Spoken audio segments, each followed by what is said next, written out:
Harry felt the door close and heard the muttered curse that trapped him inside. The air vibrated from the thudding slam. Then, the sound of a heavy latch falling into place and the few footsteps leaving. Where was he? Pretty dark, even with the large windows high above him letting in the sunset light. As he stood, he looked around the long room.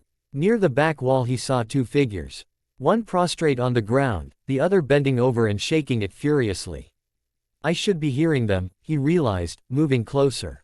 Lupin looked up into his eyes, frantic. Help me wake him. Your only chance is to wake him before I change. Harry looked down at the crumpled figure. Snape. The pale face was slack. Looked pretty cadaverous. Didn't he believe in eating? Change. It sunk in. What happened? Harry asked. Do you have your wand? Lupin ignored his question. Harry pulled out his wand and held it towards him. It won't open the door, Remus. I didn't hear what spell they used, the youth stated. The Dada professor again ignored Harry's comments. Thank God. He snapped the wand away and whipped it over the stilled form at his knees. Finitus incantatem. Lupin gathered the limp man into his arms. Severus. Come on Severus, wake up. The lax face began to animate. Yes. Lupin hissed. Raising his hand he wiped the hair from the other's eyes. Snape's eyes fluttered open, confused at first, then focusing on Lupin's concern. Remus. He struggled to sit up. No time, Severus. We're locked in and the moon is rising. Doors cursed. You've got to protect Harry. Snape pushed up onto quivering legs. A quick glance at the boy, and then turned his full concentration on his companion. They took my wand, Remus, Snape stated simply. Lupin shoved Harry's wand into his hand. Gotta move. He moved as far away as possible, near the door. Snape gathered his robes and cloak around himself and straightened. He gestured to Harry to follow as he went to the opposite wall and into the farthest corner. The night sky was dark outside the vaulted windows. No mincing words. No time, Potter. Behind me. If anything happens to me, try to stay under my body. Harry felt sick. Under the body. What was going on? Did Professor Lupin take his medicine? A cold dread filled him. Without the potion Snape brewed, Lupin would change into a werewolf. A trapped werewolf. Angry. Couldn't forget that. Most of his studies had confirmed that particular point. He frowned at the mental checklist. Snape just looked at him quietly and motioned with his head. Well, I'll have plenty of time to talk if I can bind him, he added. Harry didn't know if that was a threat or a promise. Being stuck with an antagonistic, sneering Snape was not his idea of an interesting time. Except Snape didn't look like either. He looked very worried. So, Harry allowed the potion's master to wedge him tightly into the corner. Contrary to Ron's caustic comments, Snape didn't stink. Where in the hell did that come from? Here he was getting ready to die and the scent of soap and Earl Grey tea wafted by him. He clutched the man's waist as directed and buried his face into the warm smells.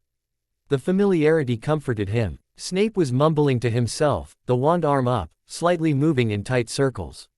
Waiting. There wasn't too long to wait. Lupin was whimpering, apologizing to them. It's okay, Remus. You'll be fine. I'll take care of you, Snape answered calmly, soothingly. Well, Harry didn't feel fine about this. He wondered briefly if Lupin would be content just to bite them once or if they'd be ripped to bloody shreds in the widening pool of moonlight. He tightened his hold on the thin, taut body and shuddered. He had a vivid imagination. He couldn't see the transfer. But just hearing it was enough to make his knees weak. Lupin's whimpering cries of pain became snarls. Clothes shredded into smaller pieces. Full-throated growls began to fill the available space. He felt Snape tremble as the man straightened to his full height. Harry's mind drifted back 2 years to a Defense Against Dark Arts class. It had been a horrible experience. Snape had substituted for a sick Lupin and had terrorized the class. Most classes with Snape were horrible experiences. During this one he had forced them to review how to identify and kill a werewolf. His eyes flew open. Surely he wouldn't kill Lupin. No, he had said Lupin would be fine. Something about binding him. Could he be bound? He'd have to be fully transformed, and the incantation was difficult. It dawned on Harry that Snape was possibly the only one at Hogwarts, other than Dumbledore, who could actually pull this off. Then came the piercing howl that tore away any little confidence he had pretended to hold. It was too late. Harry was sure of that as the snarling came closer. Damn, he wished Snape hadn't lost so much weight. He'd never be able to hide under the body.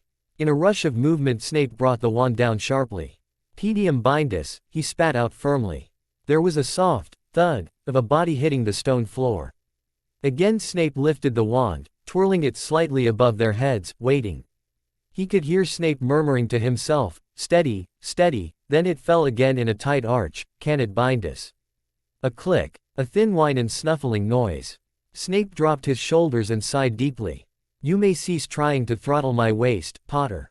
The words were Snape's but the tone wasn't. It was amused and, strange as it may seem, full of warmth. Harry loosened his hold in confusion. Taking advantage, the man turned slightly and reached a long arm back around the young man, pulling him out from the corner. Harry let go, but Snape kept him close, dropping part of his cloak over him as he was pulled under his arm. A comforting hug. He could count the ribs on the man. "I have to sit, Harry," he said. The trembling returned. Was it weakness from the spell he had been under? Or perhaps it was weakness from lack of food? Snape carefully slid down onto the floor, bringing Harry with him. The heavy outer cloak wrapped them both as they leaned back against the wall. After a few minutes of just breathing, Harry opened his eyes. Lupin's wolfish form was stretched out before them, the eyes glared angrily, but the muzzle was clamped shut. The front and back legs were tightly pressed together in a classic binding spell. He noticed Lupin could still move his body and the tail beat helplessly against the ground. Harry turned his attention to Snape. The head leaning against the wall, eyes closed, sallow face relaxed. The dark rings under the eyes bothered Harry for some reason. That and the hollow cheeks. Really needed to eat more. Aware of the scrutiny, an eye opened, glittering, and the lip twitched up into a sneer. But Harry wasn't threatened by the display. "It's all a hoax," Harry accused as he straightened up in indignation. "Oh no, Remus really is a werewolf," Snape pooh. Led the other lip up into a small smile, destroying the disapproval he had tried to project. "No, your whole display is a hoax." He glared at the man, daring him to deny it. Snape shifted uneasily. "My hoax, as you call it, isn't far from the truth. I really am that bastard you hate in potions classes." A glance told him Harry wasn't going to buy that. Sometimes we have to continue to be what we are no longer. Harry considered that a moment, then scooted closer to the warmth generated from his companion. No longer. He was rewarded with a long sideward's glance. Evaluating. Then a warm arm went around Harry's shoulders and pulled him snug against that heat. "Dumbledore has been working hard trying to teach me there are more important things in life than nursing old hatreds and regrets," Snape said simply. Harry simply snorted, not yet ready to believe that. Snape closed his eyes and leaned back again. "Well, I don't have to convince you." His lips defined a tight line, but no anger. Harry could see exhaustion and nothing more. He returned to his queries. "You could have petrified Remus. It would have been easier and more effective, a calculated departure from the more formal title, much easier. But petrification is much riskier for Remus. We might not be able to get any mandrake drafts in the next 24 hours. Then he'd be stuck. He might lose the ability to return to his human form. That would be a problem." Harry challenged. "That would be a disaster," Snape replied. Another long side glance, this time from Harry. "Binding is risky too, especially for us, Severus." He flicked his eyes over the potions master to see his reaction to that reduction in title. A small smile. "A full body bind would be chancy, especially for Remus," he said firmly. "Can't control all the movement all at once. Might bite his tongue or hurt himself falling when his legs freeze up. So," and he began to sound like a teacher for just a moment. "I started with his legs and let him get used to that indignity. Then I waited until he swallowed to bind his muzzle. He can breathe and his tongue is safely tucked behind his teeth." He carefully shifted his legs, pulling his cloak closer, flipping the hood over his head for warmth. "Anyway, I didn't want Remus to suffer any additional discomfort. It was hard enough for him to lose all his control in the transformation." Before Harry could respond, Snape lifted him up into his lap, shifting him against his chest. The cloak was pulled tighter around them both. "Conserving the heat," was the only comment Snape would offer. Harry didn't answer immediately, weighing the indignity versus the comfort. Enough robes to cushion the bony legs beneath him. The heat was good, he only had on his thin robes. Snape was dressed for snow in tea. Had heavy woolen cloak lined with soft flannel-like material. Sighing, he shifted against the professor, putting his head against his chest. The quiet thumping of the man's heart a soothing litany of acceptance. What happened to his medicine? He finally asked. Snape sighed. I'm not sure. Someone got into my office and tampered with it. I don't even know when since it is locked except when I'm teaching in the classroom. He rested his cheek momentarily against Harry's head, snuffling, then settled back against the wall. If I fall asleep, wake me when he transforms. We'll need to warm him. Harry decided he wasn't uncomfortable and shifted his arms around Snape's sides into the warm folds.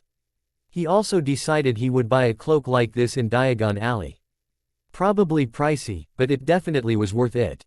It must be colder than he realized in the dungeons. How did you two get locked in here? He asked. Another mystery, replied Snape. I was working on a potion for my second-year class tomorrow, when I was hit from behind. I gather Remus performed a stop curse of some sort on me. Harry nodded, breathing in the spicy scent of the potion's master, reflecting again on his surprise at the lack of stink. The hair was greasy, but maybe that wasn't from lack of hygiene. I was coming to see Remus. I had a note at dinner from him, telling me to meet him alone in an empty classroom. Inside met him before to work on different curses and charms after class. One didn't suspect a thing. When I walked into the room I was grabbed from behind and shoved into here. He shrugged and added, I couldn't even tell if it were a man or woman who got a hold of me. Strong, though. Snape rolled his left shoulder, then his right in a circle, stretching his back. Someone wants Remus and me out of the way. Or this may just be a healthy warning. Maybe my cover's been blown. Or maybe someone in the castle wants to get you, Harry speculated. To help Dumbledore's cause in some way. You are not well liked. Snape snorted indelicately, a sound approaching mirthless laughter. That is very true. I am an expert at being a bastard. There was no pride in the voice, it was nearly the saddest thing Harry had heard in a long while. So he snuggled closer, encouraging the older man to more fully encircle him with his warm arms. They sat for several minutes listening to the castle creak and groan. Lupin whimper and Snape's heartbeat smooth out in a comforting beat. It's okay if you sleep, Harry. Lupin will not transform until dawn, just after moonset. I think I will probably nap myself. Comforted, Harry closed his eyes. He felt safe as when he was with Dumbledore. How odd. They dozed, the room quieted. Even Lupin seemed to settle into sleep. Nothing and no one came near that door. The moonlight flooded the room, and then slowly dimmed as the moon passed over to the other side of the castle. Harry realized with a start he had fallen asleep. His eyes opened to graying light of pre-dawn. Severus was moaning softly in some forgotten dream, his hand twitching in remembered pain. Gently Harry moved his hands against his flanks, making quiet calming sounds. He nearly snorted in laughter when Snape actually took comfort and cuddled down, sighing against his hair. Nope, there was nothing remotely scary about this man anymore. All the angry smokescreens had dissipated. Harry pulled back the cloak a bit to watch Lupin. The werewolf shifted uncomfortably on the stone floor. It was nearly time for him to transform. He idly wondered if the binding curse needed to be released before he could completely change back into his human shape. He reached up and touched Snape's face. Severus, a sleepy, replied. The sun is about to rise, Severus, he warned. Snape lifted his head. It was getting very light and Lupin's body was beginning to twitch more violently. You'll need to move a little, Harry, his voice was bleary with exhaustion. Snape gently eased Harry off his lap. He immediately missed the closeness. It was strange, he was not exactly sure that he could believe the man had changed, but Harry was missing an intimacy that he hadn't shared with anyone else. And definitely never thought he would with Snape. They watched together as paws slowly developed fingers, the muzzle shrank back into a nose and chin. Snape held out the wand and sharply swung it over the prostrate form, releasing both binding curses at once.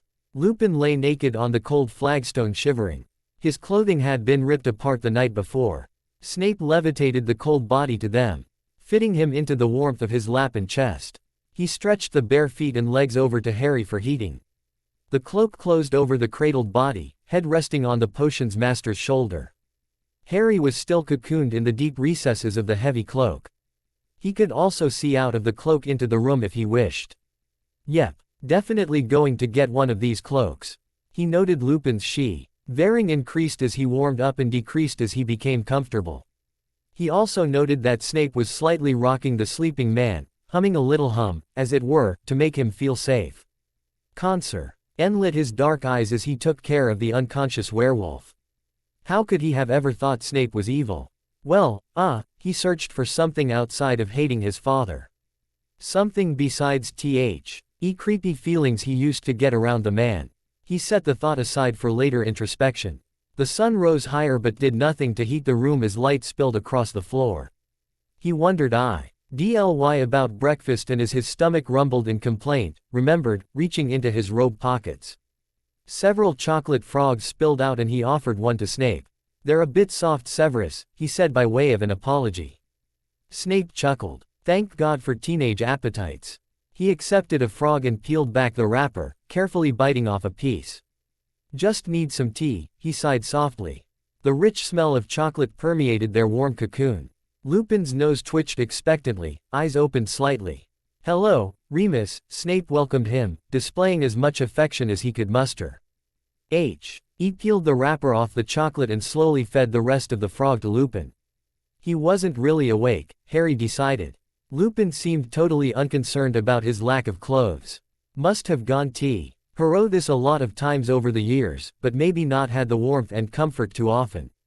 He watched the tired body curl closer to Snape, accepting the gentle kindness being chocolate. So Harry peeled open another frog and handed it to Snape, who continued to feed the drowsing man. He glanced up at Harry.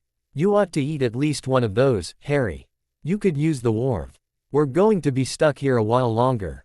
At least a couple hours until someone decides we're missing." There were 2 frogs left. He held Snape's eyes a moment, then purposefully peeled open one chocolate and bit the head clean off. He held the decapitated amphibian to Snape's mouth, which politely opened and took a bite. They shared that frog, then opened the last. Each took a bite, then Harry fed the rest Lupin, who sleepily smiled and drifted off. Snape adjusted the cloak and the sleeping body to maximize the body contact. "You know," he began conversationally, "once that door opens I'm going to accuse you of tampering with the potion. Then I'll snarl and stomp off, demanding your expulsion and that my cloak be returned properly cleaned. With lots of spit, of course." He tilted his head and raised his eyebrows. Harry regarded Snape quietly. "Okay, that sounds like something a bastard would do.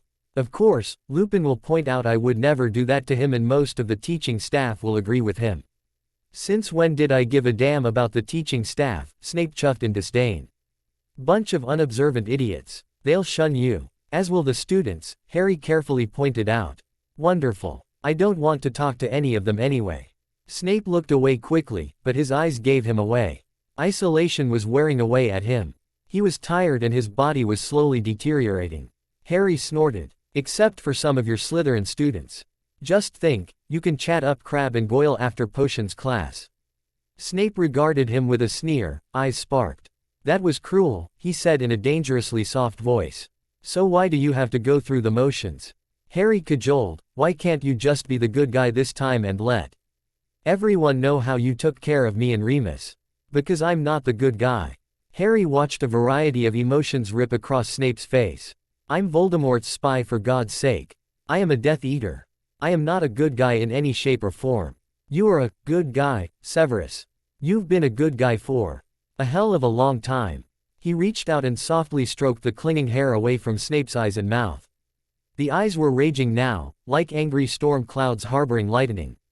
"I know it's a ruse, Severus. So no matter what you want the rest of the school to think, I know. I will not forget, no matter how nasty you try to be." He smirked, "And I know exactly how nasty you can be." For a wild moment Harry thought Snape would leap up off of the floor and storm across the room, breaking the door down. Which of course was impossible since the door was sealed tight.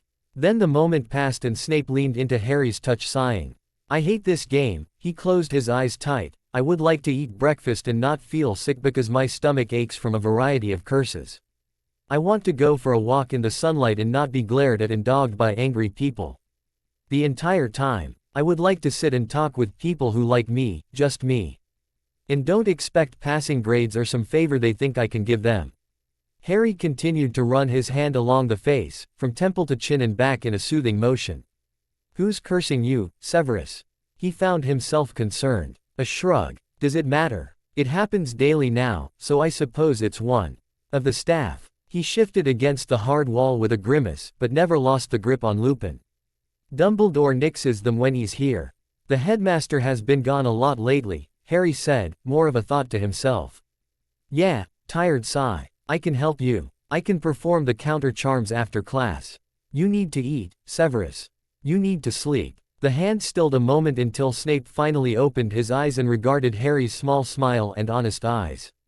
I'd like to be your friend, Severus. I know you didn't like my father, and I'm only a student. But we have a lot more in common than not. Snape regarded Harry for a time, eyes trailing over his face, almost checking the sincerity in his eye before answering. I'd like that, Harry, he sighed softly. Although I cannot be a friend to you in public. I can't. Word would travel to Voldemort and I'd be dead. An uneasy public alliance for Dumbledore's sake, punctuated by the occasional detention for my rebelliousness. He smirked. Leaving you to clean cauldrons. At least it would fit in with my explosions, he eyed the young man smiling. You know how to push my buttons better than any other student. Just don't turn me over to Filch, Harry shuddered. He actually thinks up nastier detentions than you. He looked into Snape's dark eyes, seeing shy acceptance. Reaching out slowly, he hugged the man, snuggling his head into the hollow of his neck. Snape reciprocated and rested his cheek against the warm hair. Lupin slept on while Snape tried vainly to control his emotions. It had been so long and he had only Dumbledore to lean on for friendship and help. This year the headmaster was busier than usual and he was alone for long stretches of time. So alone that this one student's offering, the son of an old, hated rival, was gratefully grasped. Snape just needed one person who would believe in him. There was a shuffling at the door and voices were heard. A fist pounded against the wood. In one fluid movement Snape unclasped his outer cloak and stood up, leaving Harry and Lupin wrapped in the warmth. He ran his hand over Harry's upturned face.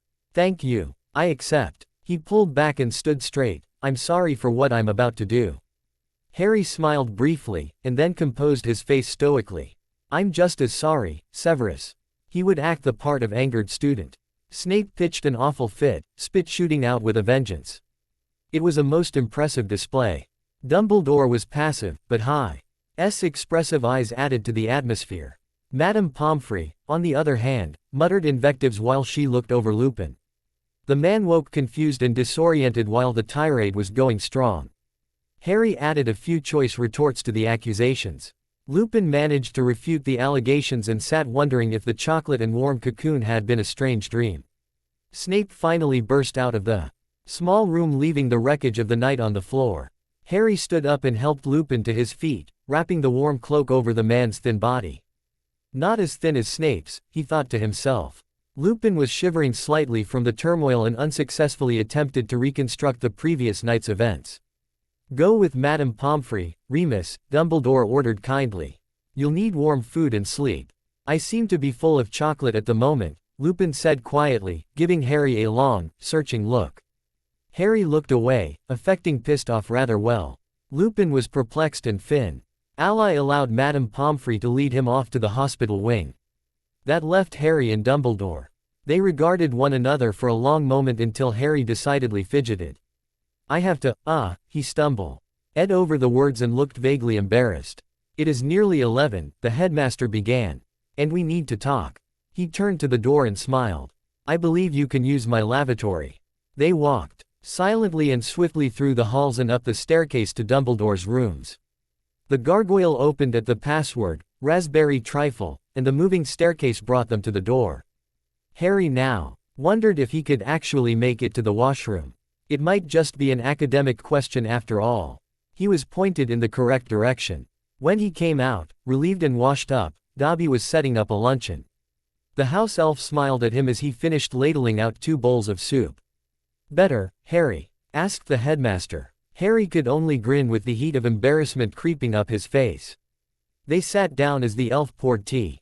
With a snappy crack, He disappeared, leaving Harry to stare at Dumbledore. He turned his attention Kwasi and mutton soup. Eat, Professor Dumbledore instructed, his old voice still strong. I'm sure those chocolate frogs didn't really fill you. How did Dumbledore know about that? He began to sip soup from his spoon while Dumbledore tore bread and dipped it into the hot liquid. He silently hoped Snape would get something to eat, too. Now his mind raced back over the previous night's adventures. What would he tell the headmaster? The truth, or should he preserve Snape's ruse? Hell, Dumbledore knew practically everything. He even knew about the breakfast frogs, so he supposed there was no use in lying. He'd just follow the headmaster's lead. After 15 minutes of steady eating, Harry was ready to look up. Dumbledore was sipping tea and intently studying the design on the tea cozy. Catching his eye, they regarded one another. Which version? Harry asked, noting the complete surprise in the man's eyes. Version. The confusion was genuine. Perhaps the headmaster didn't know everything after all. The truth, Harry. I always prefer the truth. We are alone here. Harry launched into what he and Snape had reconstructed, admitting they didn't know exactly how Lupin had actually come to be there too. He told of his initial disbelief, then delight in Severus Snape. Even though it had been a dangerous situation, and contrary to everything he thought he knew about the professor, it had been an epiphany to both of them. Throughout the story, Dumbledore encouraged Harry shamelessly, needing to know everything Harry knew. Fortunately, he shared more than he thought he knew. A very close call, very close. He had to admit to Harry he didn't know who had set them up either. It could have been Voldemort's agent, and then again it could be one of the staff loyal to Dumbledore. Snape was dangerous and many thought it best if he were dismissed or dead. Harry busied himself with more tea and some dessert, a lemon cake. He could tell Dumbledore wanted to think about his story, yet he didn't want Harry to leave quite yet. A second piece of cake made it onto his plate when Dobby returned to begin cleaning up. A fresh pot of tea was placed on the table while all the dishes except dessert disappeared.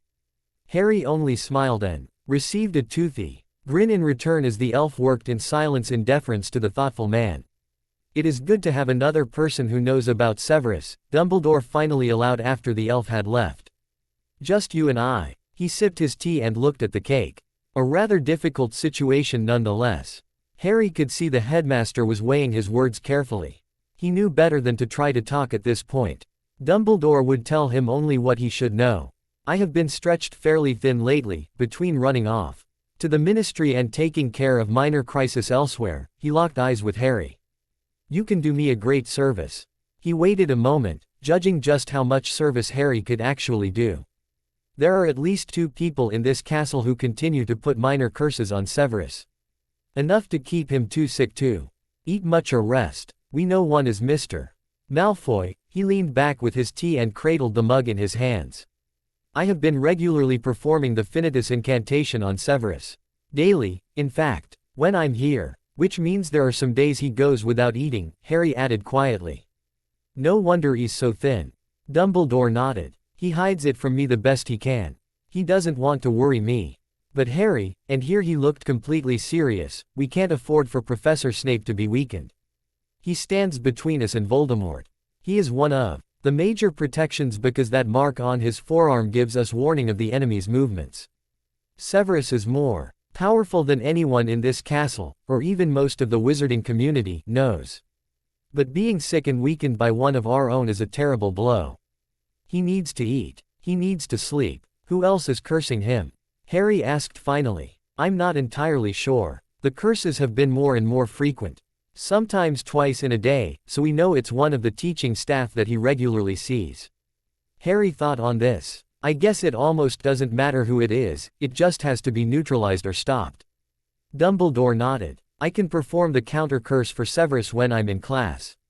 He and I have also discussed the possibility of detention periods. At least I can get to him 3 or 4 times a week without raising any suspicions. Plus I have the invisibility cloak at my disposal if need be. That is the key, not raising suspicions. Right now the curses are simple and distracting. I don't want the ante raised, so to speak, and stronger curses brought to bear on Severus. Dumbledore stressed the last part. Although at the rate things are going we're going to see some more tenacious curses soon. I can be careful, said Harry. But Severus is getting overwhelmed. Just the fact he's let his guard down to me shows that. I know, the headmaster shook his head. He is walking a tight line spying for us. I can't give him all the support he needs, especially now, because of all the travel. Harry sat up straight, looking him in the eye. I'll do what I can. Ma, why be if Dobby brings more of his meals to his rooms and he keeps a lower profile that will help. Dumbledore conceded that point. We talked about that, he wanted to start skipping meals in the hall at least part of the time. With midterms coming on I think he can start doing that. I'll talk with Dobby. He began to make mental notes, lining up the things that needed to be done. And now, he said with a warm smile, you should return to your classes and your friends. Perhaps embellish your adventure a bit without making Snape sound too evil. No, not too evil, Harry chuckled, just enough to sound like Professor Snape. He stood and went downstairs.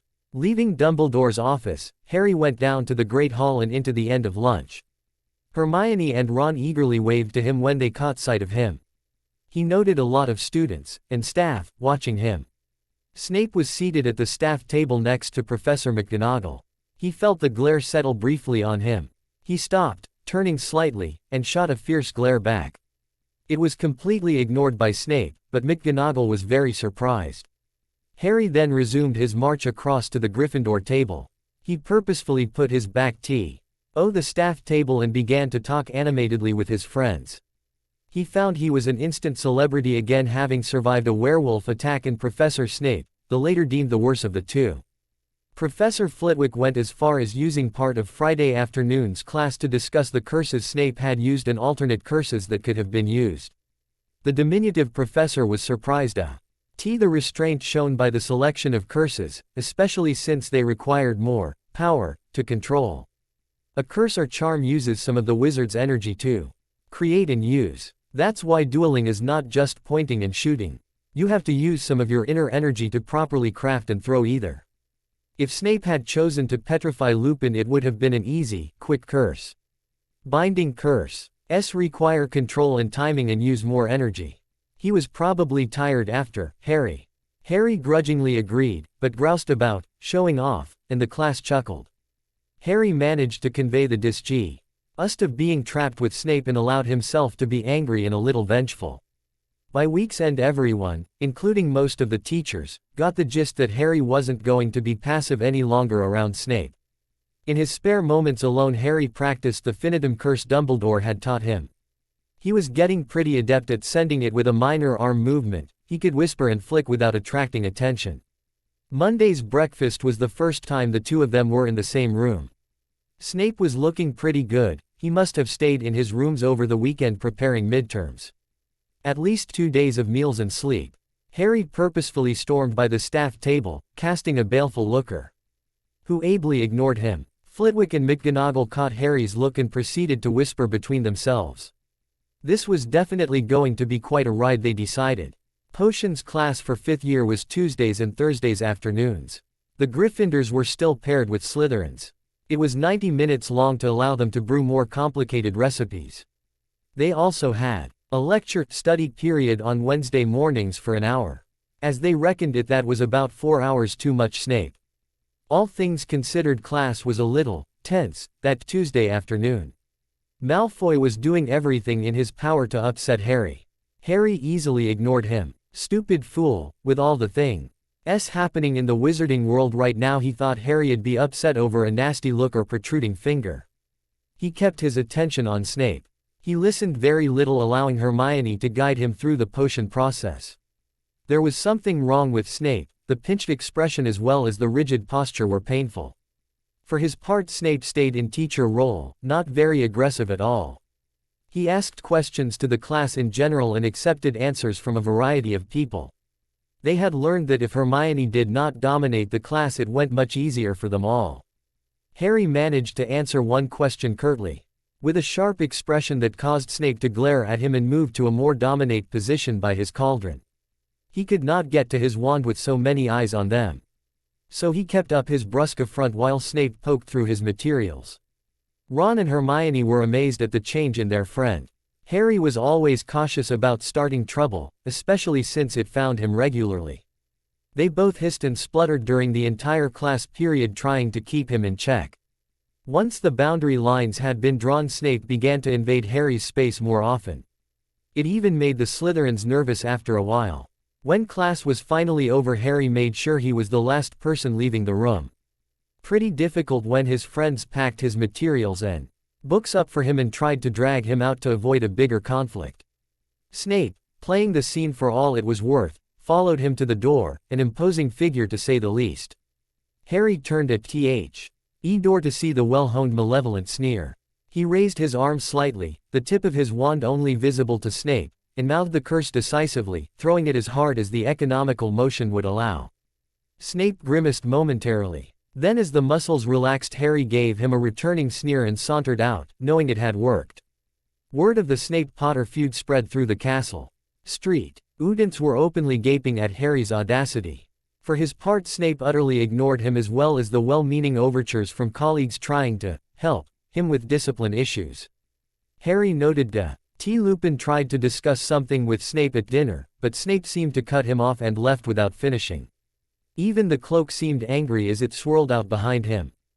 Should send an owe the tailor Madame Malkin about getting one made, he reminded himself. Everything seemed to be going well until lunch on Wednesday. Harry had been wondering who was cursing Snape. McGonagall sat by him, as did Flitwick, his usual companions if Dumbledore was not around. Trelawney and Pomfrey had come to eat lunch, which was a little unusual for both women. They passed by Snape to get to open chairs. He tried to remember when they'd been to a meal last. He was starting to compile a list of suspects. He wished he could confide in Hermione at the least. She was much better at deduction than he was. As he stood to leave for Flitwick's class, he noticed Snape had paled considerably. But he was at the door and there was no plausible reason to return to torment the professor. Sighing, he resolved to find a way to see him at dinner. Which turned out to be a fiasco from the word go. Pomfrey and Trelawney came and sat with McGonagall. By the time Snape arrived, he had to sit mid-table with Lupin. Then he only sipped tea during dinner and nodded abstractly to Lupin, not speaking much. He garnered from casual conversation at the table Dumbledore was out for the evening and perhaps the following day. Snape left before he had a chance to even approach the staff table. Furious, he stomped back to the common room and proceeded to attack his homework.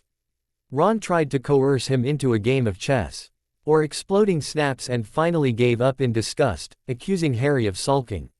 Hermione tried to reason with him, thinking he was preoccupied with thoughts of retribution with Snape. Close, Hermione, close. She gave up with a huff and left him to his studies. That went poorly. He abandoned his work and wrote out a note to Madame Malkin. Might as well get one thing done right today. He tucked it in to his sleeve to give to Hedwig the next morning. She had been visiting him at breakfast and he enjoyed her company. Gathering up his things, he went up to bed early. If Snape was going to get whacked, often they were going to have to work out more meeting times. He'd just draw a detention in class tomorrow so they could discuss it over dirty cauldrons. Snape did not make it down to breakfast or lunch. Harry worried, wanting to go check on him, but knew he could not. He spent most of lunch planning his detention. Going to class early, he purposefully took a cauldron on the front right side of the dungeon. Here was the clearest shot with enough cover from the wall and cauldron to hide his actions. Ron and Hermione reluctantly joined him once they found they couldn't entice him to a back row cauldron. Snape looked ill. Harry tried to hit him, but it didn't seem to work like it had the class before. So he opted for Plan B. Detention. He worked on aggravating Malfoy, tossing bits of chopped spleen at him when Snape wasn't looking. These small disruptions kept the entire class jittery. Malfoy was angry, but not going to join in the festivities. He wasn't dumb enough to want to draw tension, especially when the professor looked so upset. Snape had settled on his tall stool, arms wrapped tightly around himself. The cauldrons were busily bubbling. They were finishing up a growth ton. I see, which was going to be used by Professor Sprout's third-year students the following day. Whatever you do, Snape said, rubbing his eyes tiredly, do not drop any of the mixture on the fire. With a second thought, Harry pulled up a ladleful of tonic and coated a leftover bat liver. He made sure that most, if not all, of the class saw him. Just as Snape reopened his eyes, Harry flung it into Malfoy's fire. The resulting smell was horrific. Snape sent them running out into the halls as he waved all the fires out at once. Hacking and coughing, the class breathed in the cleaner air. No wand, Harry noted quietly. Snape didn't have his wand out. Interesting. Potter. My office. Now. Snape towered over them all. Harry sneered at him and slunk into the office. Snape then dispersed the class, saying he'd have their books sent up to their rooms that evening once the air cleared. He further demanded a full parchment from each of them explaining what reaction had occurred and what effects it could have on them if they had stayed in the dungeon. He watched each student leave, carefully locking the class door to prevent anyone's return. Finally he stomped into his office, slamming the door. He pulled out his wand and glared menacingly at Harry. Harry glared back. Then the wand whipped down and the door sealed itself so nothing and no one could leave, including sound. He moved past Harry, dropping the wand, and stumbled into his chair at the table. Harry was behind him immediately. He took his own wand out and threw a hard finitum curse at Snape. Nothing. Damn. Tenacious was the term Dumbledore had used, wasn't it? Harry pulled his wand back high over his shoulder. Twirling it, he gathered momentum and recast the curse, firmly, louder. This time he was rewarded with a dark vapor that rose from Snape's or escaped him. Severus. Harry put his hands on the man's shoulders and gently rubbed. He was stiff, tight, and Harry worked over the shoulders until he felt them begin to loosen.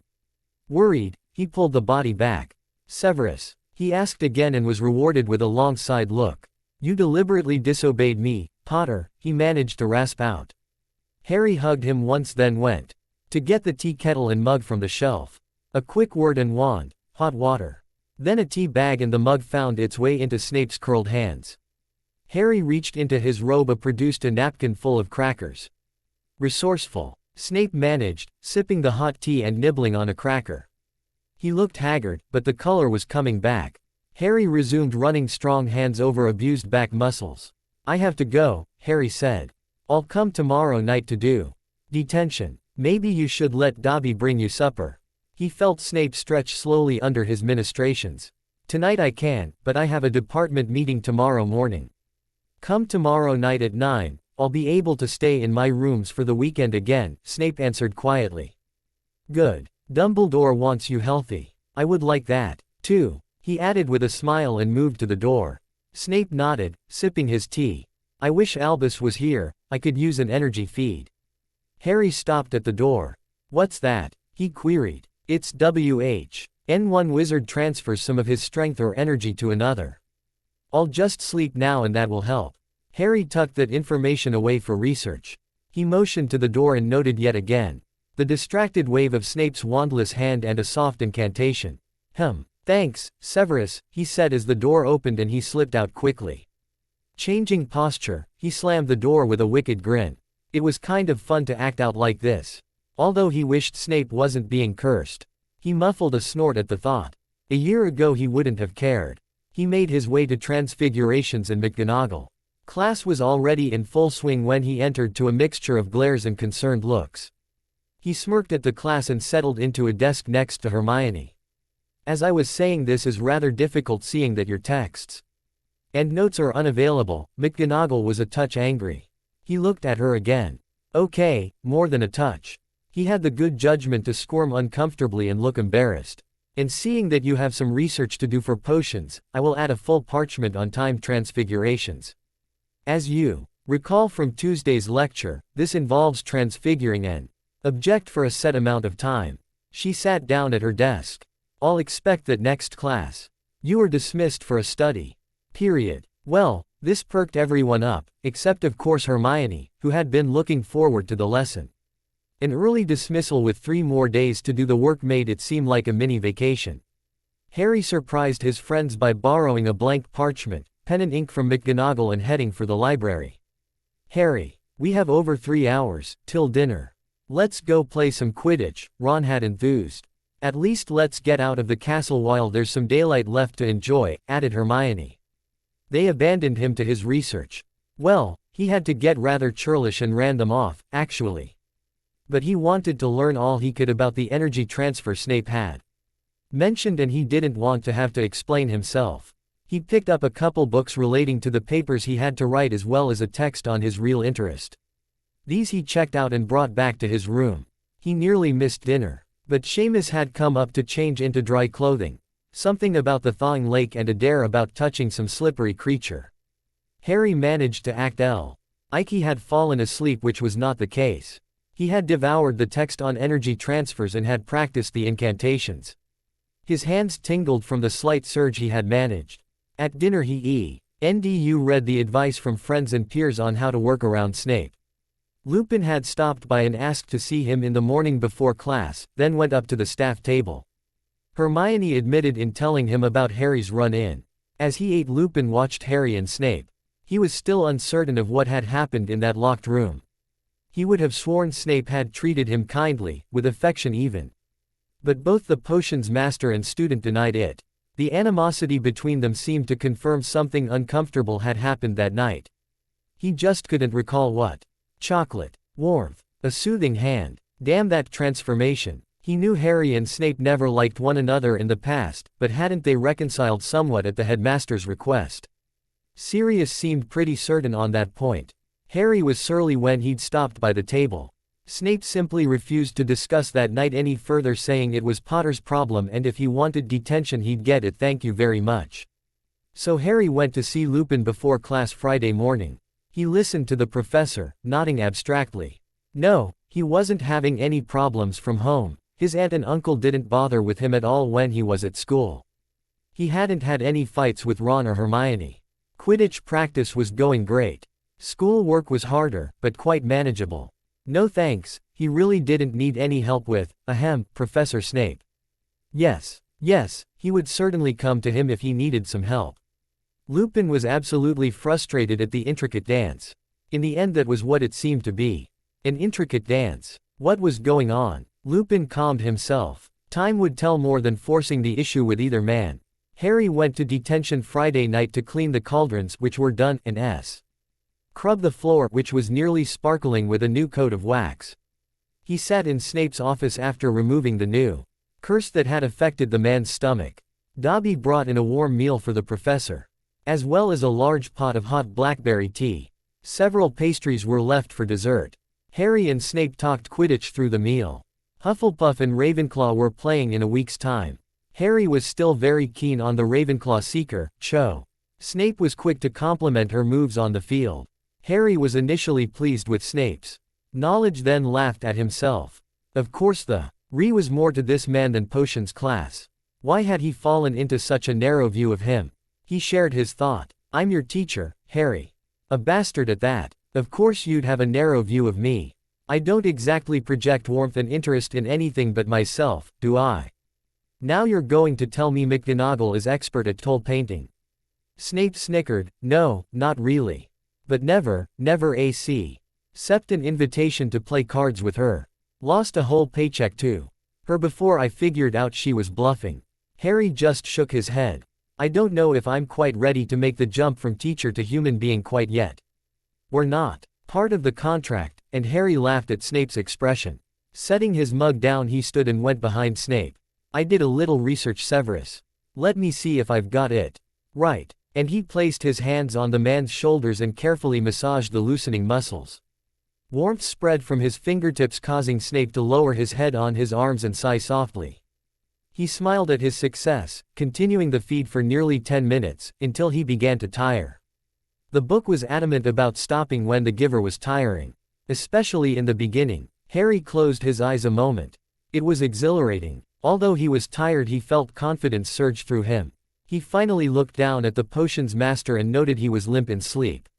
He aided the man onto the couch and tucked the Afghan around him. Harry, voice thick with sleep. Yes, Severus, he asked smugly, leaning over the man and running his hand over the shoulder, sending him back under. Sleep well, Severus. He gently touched his cheek and turned to the table. Dobby was back quietly cleaning up. Dobby, thank you for the tea, Harry said quietly. Harry Potter ISELP him and Professor Snape. The large luminous eyes crinkled in pleasure. You take care of Professor Snape? He asked. Oh, yes, Dobby is special for the headmaster and Professor Snape, he smiled shyly. I also look out for Harry Potter. Harry smiled back. I'm glad you look out for me, Dobby. He sat down at the table near the busy house elf. Would you help me this weekend? Professor Snape needs to rest. No visitors unless he asks. He'll need his meals brought to him, too. The house elf nodded seriously. Yes, Dobby will watch. Dobby will shield his sleep, too. Thank you. He rose and moved towards the door. He stopped short. If anyone asks about tonight, you cleaned the dungeon, sir. Professor Snape was very particular about the desktops, sir. You should not be so rude, sir, and the elf giggled. Smiling, Harry reached for the door, which would not open. Dobby raised his fingers and snapped once. The door swung slightly open. Thanks again, Harry whispered, now, schooling. His face into a sullen brooding as he walked out the door. Ron and Hermione were still up in the common room, very glad to have him back and in one piece. Harry was tired and had to convince them that Snape had not abused him. He had cleaned tables and cauldrons. The potions master had tried to discuss the upcoming Quidditch match with him, but he assured his friends that he exchanged no pleasantries with that man. He grudgingly allowed that Snape had been polite through the ordeal, but that was all he would allow. He went up to sleep, Hermione's voice calling after to remind him about going to Hogsmeade the following day. Hogsmeade was fun. Harry and Hermione picked up some parchment and fresh ink. Whatever else the smoke from the burnt plant food did, it had a devastating effect on the open bottles of ink. Ron had been sharing Harry's, so his was spared. Then they wandered through the joke shop. Harry quickly noted that his friends seemed a little nervous as he pawed through the various gags. He didn't buy anything, which seemed to soothe them. He did purchase a rather frightening pair of socks for Dobby, a thank you present of sorts. These were sent back to the school by Owl H. Ari and Ron both loved going into the post office and looking at all the owls available. Usually they tried to mail something somewhere just for the excuse to look. Hermione's parents had received, say, several packages of mint strings over the past several months. Ron sent his mom a variety of sweets to try out. As Harry handed over the parcel of socks, he watched the postmistress call to an elderly brown owl. He looks as decrepit as Earl. He sniggered in Ron's ear. After the parcel was attached, the owl was gently set on the window's ledge and he carefully flew off. He doesn't get much of a chance to deliver anymore, said the lady. Does him good to deliver a message, it does. After securing some sweets for themselves, the trio headed back to the castle. Monday dawned and a very healthy Snape came to breakfast and lunch. Harry noted with smug delight. Dumbledore was back and they ate both meals together at the staff table, definitely deep in conversation. At dinner Snape was absent, but Harry didn't worry. Dumbledore was there. He had enjoyed his morning classes much more than the afternoons, especially defense against the dark arts. Although Lupin was still pressuring for answers regarding his transformation, he deflected the queries by feigning disinterest. Tuesday dawned, again no Snape at breakfast or lunch. Still, Dumbledore was there, looking a little tired, eating quietly. Harry looked forward to potions. It would be fun to challenge Snape without having to worry about any curses. He realized Snape was his most challenging teacher. Certainly Lupin and McGonagall taught him a great deal. He didn't even consider Trelawney. Sprout and Hagrid drilled them on the basics. But potions allowed for more exploration. More disasters, certainly, when an incorrect or incorrectly prepared ingredient was added to a cauldron. Geez, change your attitude about someone and learn a heck of a lot. Hermione had gone on forever how interesting potion making was, although she favored transfigurations. Of course, she always got the wand work and words correct. He and Ron struggled mightily at times over proper intonation and wand sweep. At least in potions you stood a better chance at success. Line up the ingredients and go for it. If there was a spell, the words had to be said correctly, but intonation wasn't as important. Harry strode into potions class allowing Hermione to secure a back row cauldron. He didn't glance up when he heard the office door open, being intent on getting his parchment out on the reaction from last week. It's Lupin, whispered a relieved Ron. Harry suppressed his concern, managing a sneer and expressing he hoped Snape was ill. He quietly sat through class going through the motions while Lupin walked around to check on the bubbling cauldrons.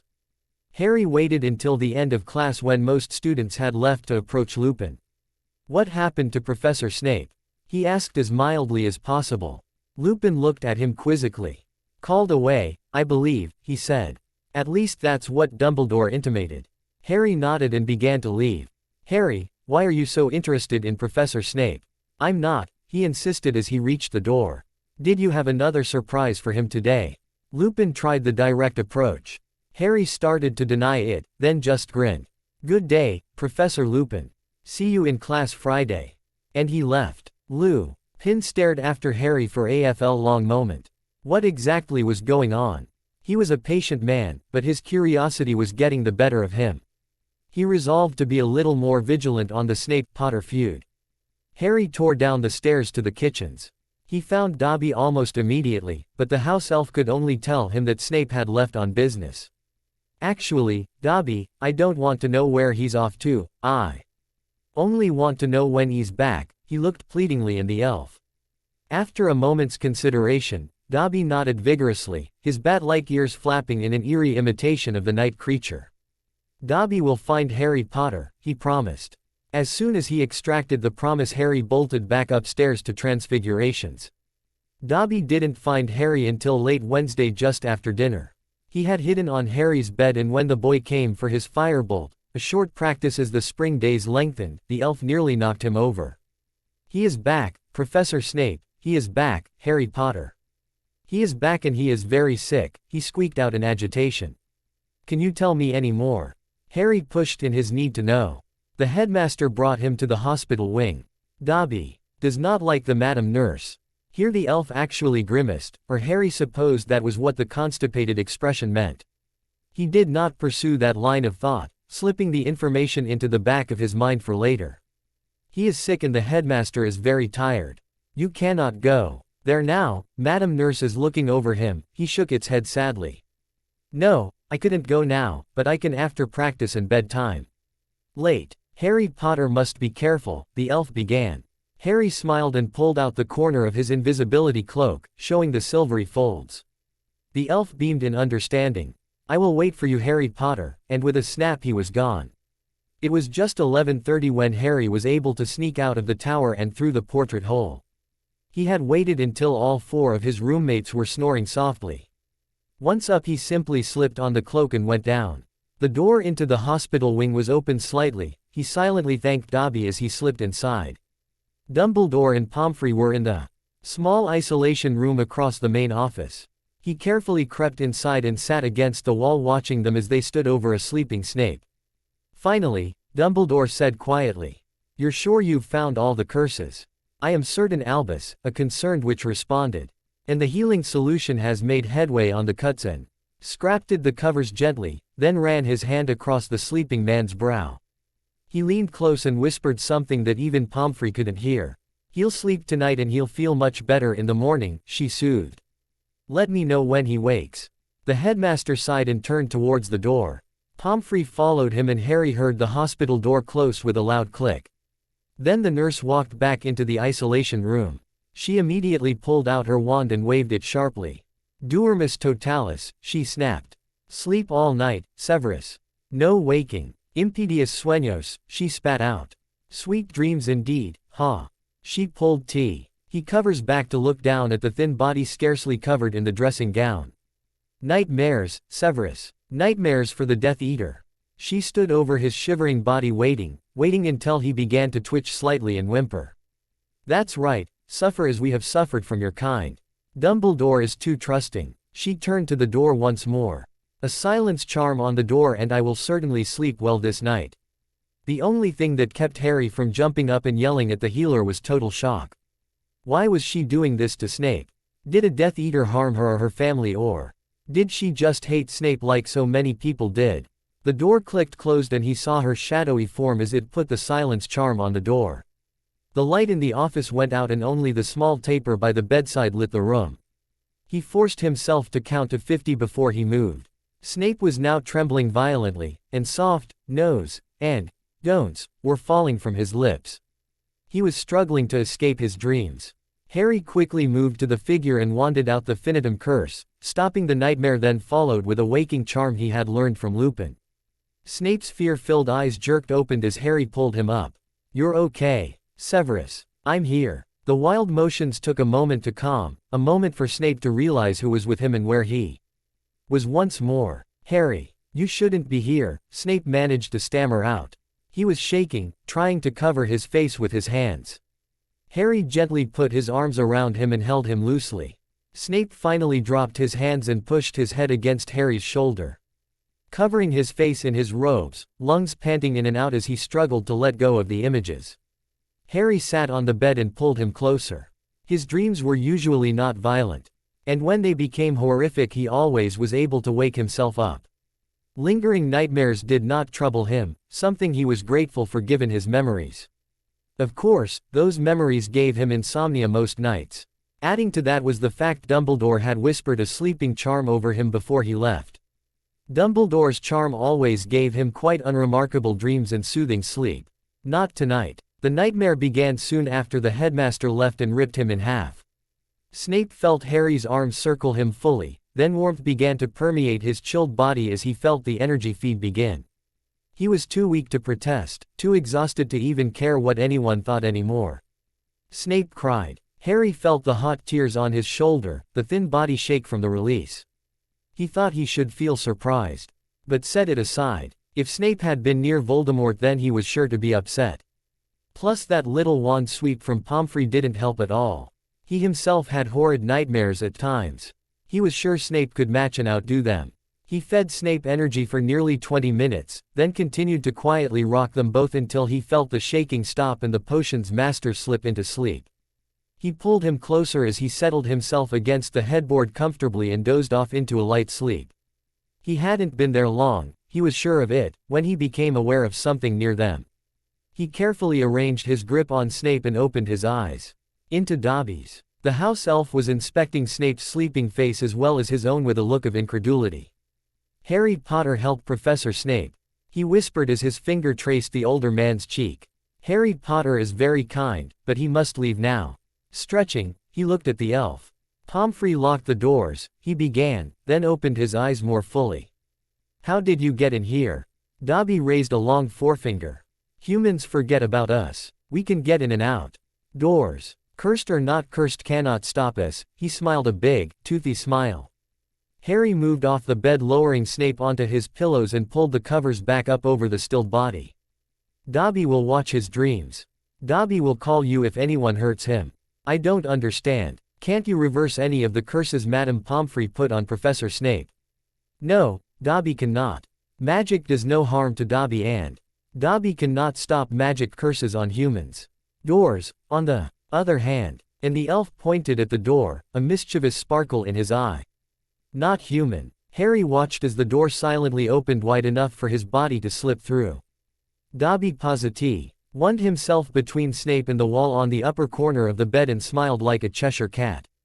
With that information, and that smile, to ponder, Harry left the room. He slunk down the halls under his cloak and heard off in the distance something chime twice. A clock in Hogwarts. Muggle stuff couldn't work here. Something else to think about, time and the marking of its passage at the school. He was tired. It had been a long day and tomorrow loomed in the near future. At least he could sleep in a bit. He'd miss breakfast but didn't have a class to report to until 10 a.m. As he mentally recalled his hoard of candies and sweets from Hogsmeade, he failed to notice the strange shadow against the wall near the portrait hole as he slipped inside. "And where have you been, I wonder?" mused Ed Lupin as he watched the portrait shut quietly. Thursday's potion class was, by everyone's opinion, an unqualified disaster. Snape was exhausted and barely controlling what temper he had. Harry challenged him at every point possible until Ron swore steam was pouring from the professor's ears. Even Malfoy kept his mouth securely shut. If Potter wanted to commit suicide, so be it. He wasn't going to join him. It was like a Muggle tennis match. Though Harry was making magnificent volleys, there was no doubt the soft angry aces would win the match in the end. Finally, Harry managed to drop a full beaker of accelerant by the flames of his cauldron, which ignited and shot skyward, splattering the ceiling with the rats, brains free based in it. All Snape did was sit down on his tall stool, wrap a trembling hand across his face and point with the other to his office. Harry smirked in victory, grabbed his stack of books and bag and sauntered out. Snape waved his extended hand downward and the door slammed sharply. Ron and Hermione realized just how much trouble Harry would be in when Snape gave Malfoy detention for joking aloud about Harry blowing out his brains. He didn't yell, he didn't even raise his voice. In fact, the hissing whisper rang out more loudly than any sound in that dungeon ever had. Detention, Malfoy. There is nothing remotely humorous about this. Report to Mr. Filch T. O. Night after dinner to schedule your time. The class was dead silent after that, even the cauldrons boiled softly. Neville managed to complete the animal tonic without Hermione's help. Trevor was positively vibrant after a small dose was dropped into its mouth. One good thing, most students agreed, Snape was so angry he did not assign any homework. He glared at them all as they packed up for their next class. Mr. Weasley, Snape said in an exceptionally soft and oily voice. Inform Professor McGonagall that Mr. Potter will be late. Under that uncomfortable gaze he and Hermione hastily shoved their things into their bags and left. They could hear doors open and slamming shut with the distinctive click of locks behind them. Snape stormed into the office, slamming and sealing the doors as he went. Harry was sitting in a chair reading a text as if he was simply having a study break. His leg was thrown over the chair's arm. He commented as he closed his book. "Oh, I don't know, Potter, T. He rat's brains exploding and covering the ceiling was quite a good touch," he sneered. "Did you really give Malfoy detention?" Harry asked with raised eyebrow. Unable to hold the sneer, Snape snorted, dropping lips into a frown of disgust. He sat down at the work table pillowing his head on his arms completely spent. "Oh yes. Scared the crap out of him. I'll have to go down to dinner to tell Filch about it." Harry set his book aside, stood and stretched. He went behind the potions master and began to feed him energy once more. "I am so tired. I hardly remember this morning, let alone last night. You were there, weren't you?" "For a while, yes, Severus." He neglected to mention anything else and Snape did not ask, only sighed as the warmth sunk deeper into him. "Just rest. You can sleep through your prep period. You have my schedule memorized now, Potter." His laugh was somewhat desolate. "If I weren't so tired I think I'd feel guilty taking energy from you," he added in a whisper. "Hey, I'm not the one being cursed. Sleep." Harry briefly wondered at the commanding tone he had in his voice. "Dobby will wake you for dinner. We'll do detention tomorrow night after 8:30. "K," he breathed. "Write it down." Harry chuckled as he sent Snape deeper into sleep. He easily levitated the sleeping man onto the couch and tucked the blanket around him. He ran the energy feed across his face and over his shoulder, finally stopping so he could get to his next class. Before he left he noted his detention on Snape's plan book, called Dobby and explained what was happening. He then went to Transfigurations. McGonagall gave him a sharp look when he arrived and waved him to an empty desk that Ron had saved. He realized he had drained himself a little too much and wondered exactly how bad he looked. He managed to get through class. Getting to dinner was interesting, with so many people trying to find out exactly what Snape had in mind as detention for Harry. He just shrugged and ate quietly, noting Dumbledore was once more missing and Snape didn't look that much better. At least he was eating some dinner. He managed to get up to his bed before anyone else attempted to help him with his teacher problem. Ron and Hermione trailed after Harry, stopping at the foot of the stairs. Harry had mumbled an apology and stumbled up to bed. "I'd give a galleon to know what's wrong with Harry," Hermione said. "Heck, I'd give a galleon just to know what happened with Snape after class," Ron added. He looked horrible, like all the life was drained out of him. "Well, Snape looks no better, he's positively cadaverous," Hermione noted. "We've got to do something to stop their feuding. It's going to get a lot worse if we don't," Ron replied. They sat quietly in the common room near the fire, heads together. They began thinking about various charms that could possibly make Harry less antagonistic. Then moved on to somehow physically restraining him in class. "Muzzling him might be nice," Ron mused. Hermione snorted out a laugh. "A roll of duct tape wouldn't help the way he's been acting," she pointed out. "Break his jaw. Wire it shut." Ron glanced at her through calculating eyes. She quickly nixed any ideas that landed Harry in the hospital wing with Madame Pomfrey. Ron wasn't too keen on charming Harry. Both of them were against attempting to subdue Snape in any way. Why tempt death? Finally their only viable solution was to talk with Professor Lupin again. At least he could go into Snape's dungeons without raising suspicion or getting into trouble. They carefully chatted out their concerns before going to bed. It was easy to get to Lupin's class ahead of Harry. He never showed up to breakfast or to study. Lupin was not surprised to see them, nor was he surprised about the latest transgression in Potions class. He didn't know why Harry was provoking Snape as much as he was, but the fact remained Harry was acting extremely aggressive and Snape was in the passive role. Until he was pushed too far and then he'd explode. No, explode wasn't quite right. Both Ron and Hermione emphasized that the professor became more and more deadly quiet the angrier he became. Very unsnappish. Couple that with the exhaustion so apparent for both student and professor, it made a perplexing riddle. Lupin carefully questioned them until other students filtered in, trying to glean any minute information they may have. There was an element of secrecy and Harry at times seemed overly elated by his successes of getting Snape, as he called it. Something was going on that was not quite right. Lupin agreed to check up on the detention that evening. Privately he decided stealth would be best and mentally planned to hide himself near the dungeons prior to 8:30. Snape did not come to breakfast, lunch or dinner. Harry managed a large lunch and struggled to stay awake through charms. Eschewing divinations he went back to his room and took a nap. It was his least favorite class. He didn't even try to explain his actions to Ron when pressed. He slept most of the afternoon and felt much better for it at dinner. He made matters worse for himself at Quidditch practice by not staying focused. He continually missed the snitch, which was not trying very hard at all to elude him, and managed to send several of his teammates careening sharply off to the left or right when he barreled through them. The Weasley twins were ready to dump him in the lake when Angela called an end to practice. As Harry trudged up toward the castle, actually dragging his broom, the team wondered what was wrong. They suspected Snape was the end result, although most couldn't fault the man for handing out the detentions he had. But exactly what started it was not known. Something happened in that locked room with Lupin. Something not discussed with anyone but perhaps Dumbledore. The headmaster had been pretty scarce for that matter, too.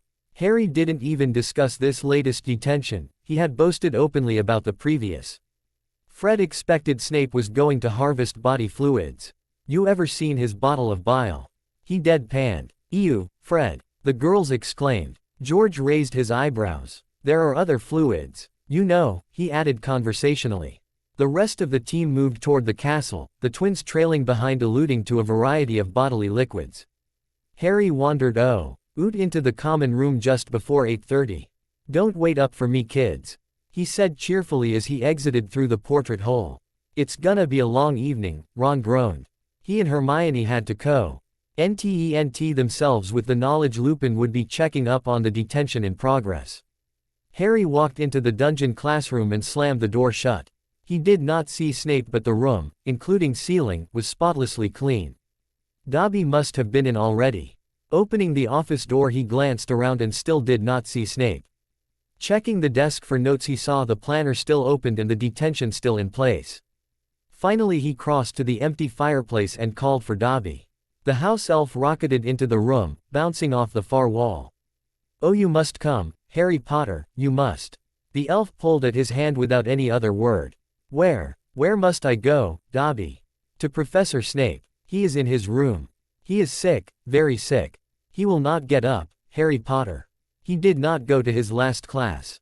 Now Harry felt panicked. He would have skipped practice entirely if he had known. How do I get there, Dobby? The elf pulled him out the office door and down the hall. In square root their haste they missed Lupin. Pressed into the shadows. Lupin did not miss them. The strange parade quietly progressed down the long hall and then up a flight of stairs. Lupin was sure of where Harry was going to. He also jumped to several wrong conclusions. Fortunately, he did not know if it was Harry or Snape that was orchestrating this affair, and he needed to know before he went to the headmaster. When Dobby finally got to Snape's door, Lupin made his move. He sidled right up behind Harry and went shed hard. Let's all go in, shall we? He sneered sweetly. Harry and Dobby both jerked around to see Lupin. But forward momentum and gravity were forces not to be discounted and they were carried through the door. Lupin shut and locked it, giving them both a dangerous look. The bedroom, or just a quick squeeze on the couch. Now Harry snapped upright. He stepped menacingly towards Lupin. What the hell are you talking about? He hissed through angry, clenched teeth. How dare you to presume my business? He would have continued but Dobby grabbed his hand again and pulled hard. No, no, not the bedroom, Harry Potter, and he yanked him into the sitting room. On the floor, pooled in his robes, lay a crumpled potions master. He was curled up tight, his face hidden by black oily hair. Severus. Harry bolted to his side and knelt down, turning him onto his back. Sorry, Snape managed to cough out weakly, tried. Lupin was down on the floor quicker than Harry could think, gathering the collapsed man up into his lap. He pressed his forehead against Snape's as his hand began running gently over his shuddering body. Okay, Harry, what's going on? Now, he fairly snarled through his own clenched teeth. He could read 2 curses already in the man's body. He couldn't relieve them until he had a better understanding of the situation. Harry sighed and pressed tightly against Snape's other side, giving physical support. He quickly outlined the progressions of the curses that he knew of. That Voldemort or someone outside the castle had harmed him earlier in the week. He felt the relief of finally being able to tell someone about Pomfrey's cruelty. Gonna be sick, Snape managed to get out. But the heaves that racked his body produced nothing but pain. Lupin simply held him closer and rode them out. It's okay, Severus. Harry and I are going to help you. His voice was soft and gentle and he continued to speak assurances until the man stilled. Finally he looked up at the house elf. Dobby, we'll need tea, soup and some crackers in about 30 minutes. Get a tray together for us, okay? The elf nodded and left quickly. Harry, when I release each of these curses you'll have to disarm them. Use the Finitum Incantatum or Dispelloramus. Full wrist. You may have to hit them twice. He proceeded to pull open Snape's robes and loosen his clothing underneath. He pulled out his wand and began concentrating on the body in front of him. He placed his hand over the chest, then raised his wand, dislodging the first of eventually 4 curses. Each curse rose as a dark cloud, black, gray, or greasy red. Harry had no trouble with 2 of them, but the reddish one needed a second wand whip and the other, which seemed to have been centered in his head, required Lupin's intervention to completely disperse it. The coughing and shaking eased and Snape began to breathe more normally. His eyes slid open. Hi, Remus. He weakly smiled. Hey, Severus. That was lots of fun. Let's clean you up, okay? Yeah, but I don't think I can move yet. Give me a couple, K. Snape went limp. K. Lupin managed to whisper, his face full of emotion. Swallowing, he controlled himself and looked up at Harry. Washcloths, towels, basin or 2 if you can find them, filled with warm water, clean leggings, sleep shirt, he outlined. Nodding, Harry fetched towels and water first. Leaving those, he then searched out the clothing. Returning he changed the water then helped Lupin finish strip Snape. Lupin was thorough and quick, heaping all the soiled things for Dobby to take care of. Harry dumped the water and rinsed the basins. He took a blanket off the foot of the bed and brought it back to Lupin. Lupin had Snape levitated slipping on leggings and shirt. He took the blanket and wrapped the cold body then brought him back into his lap on the couch. I've moved, Snape commented as he regained consciousness. Yeah, just a bit. Lupin pulled Snape up a little as Dobby appeared with food. Harry's going to feed you some soup, Severus. K. Got to eat for us, Severus. K. Don't fall asleep yet. K. You know any other letter, Professor? K. Snape smiled shyly. After putting a towel on the exhausted man's chest and neck, Harry held the soup bowl and began to slowly feed Snape. Crackers were broken into smaller pieces. As he ate, Harry filled Lupin in on the last 2 weeks, including the first night when all 3 had been locked in the small room. Lupin listened quietly, asking a few clarifying questions. He continued to stroke Snape's head and shoulder, encouraging him to eat as much as he could. I understand the need for secrecy, but I am glad I am not going crazy, Lupin commented. Soup mostly finished. Snape sleepily stretched. Lupin wiped his mouth. And you, I am very glad to know you have a good heart under all that nastiness. K. Snape smiled. Although your vocabulary has fallen off dramatically. Yes, he turned his head against Lupin's shoulder giving a shuddering sigh. Lupin curled around him and rocked gently, feeding him a little energy. Harry and Dobby cleaned up. Tea was poured and the elf disappeared while Harry settled down to sip his warm drink. Lupin continued to calm and warm Snape into sleep. His mind raced along making plans. Once his charge was breathing softly, dozing. He straightened up and looked to Harry. "You're going to have to feed him some energy tonight and then get back to your dorm. Ron and Hermione are sure Professor Snape is torturing you as we speak." Snape snorted a little laugh. Lupin pressed his hand against his chest and lowered his forehead again against the resting professor. No comments from the peanut gallery. He muttered a sleeping charm and waited for him to be really asleep. Successful, he raised back up. "Then you'll need to come back tomorrow afternoon after you've rested and seen the Quidditch match. Hate to say this, but you're the designated energy donor. That won't be a problem, I think. I'll just say I didn't finish up my detention because you came in and we all had to talk. Don't go overboard. We're working out you are and Snape's problems for the headmaster. I know I'd prefer that." A voice from the doorway nearly caused 2 heart failures. Dumbledore, with a gleam in his eye, closed the door behind him. He hurried across the room and levitated Snape up off Lupin's lap.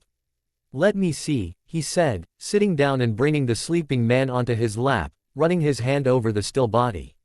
He frowned, reaching under the shirt and concentrating very hard. Looking up, he motioned to Lupin. Taking Lupin's hand, he led him down the ribs, pointing out a hidden problem. "Wand, Harry?" he queried, not looking up this time. "Yes, Headmaster." Harry stood at ready. Dumbledore murmured a charm over the spot and was rewarded as a gray mist rose and began to coalesce in the room. Harry dispatched it with fervor. He ran his hand over the body one last time, satisfying himself that his friend was finally free of curses. "I wish I knew who was doing this," he sighed. Lupin glanced at Harry. "Let Harry have a go at Severus. He needs some energy. We should get his bed ready." After moving Snape, Lupin and Dumbledore went into the other room while Harry ran warming hands over shoulder and sighed. "Did you get the rat's brains off my ceiling?" Snape asked very sleepily. "Last week, Severus," Harry smiled. And scrubbed cauldrons, Cleanest classroom in the entire school, Harry chuckled and continued. Snape settled down into a deep sleep. The energy feed continued until Harry felt tired. He yawned and stopped, leaning his head against the cushions. He drifted off. When he woke, Snape was moving up and off his lap and Dumbledore was next to him, smiling. "Sorry, Harry, it's after 11 and you do need to go back to your tower." He stretched. "Tomorrow." "Yes. Come back tomorrow around 4 p.m. I think we should work on reconciliation. And tea. Definitely tea. What about Severus?" Harry stood yawning. "Remus will stay with him. He will be fine." Walking to the door, Harry smiled again and then left for Gryffindor to wait in his bed, then slipped off his robes and pulled on clean leggings and a sleep shirt from Snape's dresser. Climbing into bed next to the potions master, he curled around the sleeping man's back, offering warmth. For his part, Snape sighed into the pillow and remained asleep. Dumbledore entered the bedroom. "Harry's gone back to his tower." He crossed the room and sat down next to the sleeping potions master. "What are we going to do about you, Severus?" He asked no one in particular. Running his hand along his arm, he gave him a tremendous boost of energy. Snape arched and hissed in pain and pleasure. "You need to be careful there, Albus," Lupin warned. "If it hurts too much he won't take in any energy. Just a waste of your strength." "I suppose it's rather cold of me, sending it a little too fast." The headmaster looked at Lupin strangely. "I've never thought about hurting him when I gave him energy. I have been so rushed lately." He did not elaborate further and Lupin didn't press. Snape slowly resettled onto his pillow and into sleep, curled tight. "He never has been one to accept kindness easily," the headmaster added as an afterthought. Lupin nodded, pulling Snape closer back into the warmth of his arms, and watched as Dumbledore efficiently stripped off his own cloak and robes and draped them across a nearby chair. He slipped into bed facing both and gently brushed the hair out of Snape's face. "Slumber party, Headmaster," Lupin teased softly. "Safety in numbers, Professor," he replied seriously. "You really think there's a threat from one of the staff?" Lupin asked while Dumbledore waved the lights off. Dumbledore remained silent as he settled himself closer to the sleeping man, smiling softly when a hand twisted into his shirt holding fast. "Yes, there is. The escalation of curses indicates that something may happen soon. It might just be paranoia, of course. Then again, Madame Pomfrey came to London with me the morning after Snape returned, he allowed this information to sink in. So she didn't level this last set of curses on Severus, he mused. And Trelawney was detained in the tower by a few energetic students that wanted extra help with divinations, he continued. Wonderful, sighed Lupin. We are definitely in trouble. Not necessarily, replied Dumbledore. With both you and Harry helping. We'll just need to coordinate our schedules and get Severus back on track health-wise. Snape whispered. The men laughed quietly. Go to sleep, Severus. We'll talk tomorrow, Good night, Lupin said with finality, nuzzling the sleeping man affectionately. Dumbledore was surprised to see the look of pleasure on Snape's face as he clutched tighter. Maybe he had been wrong about Snape accepting affection, he mused as he closed his eyes. Waking was extremely interesting for the potions master. He vaguely recalled Harry and Lupin coming into his rooms and caring for him. Mostly Harry because he had fed him a steady stream of energy. The conduit let a certain amount of both ends pass back and forth, like a backwash effect. So he had the feel of Harry Potter within him with all his youthful exuberance and positive outlook. He supposed some of his cynical, calculating demeanor passed to Harry. Well, he knew he was in his own bed. He knew he wasn't alone. Stilling. He further realized not only was someone curled up against his back, he was curled into someone else. Someone with itchy hair. Dumbledore. He knew that beard. Okay. He could handle the headmaster in his bed.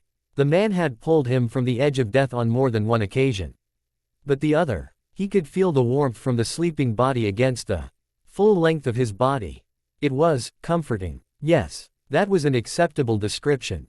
It was not Harry. A teenager would opt for the couch rather than share a bed for sleep. Which meant it had to be Lupin. Dumbledore must be pleased. The two men had firmly put aside their dislike for one another and had been developing a shaky friendship.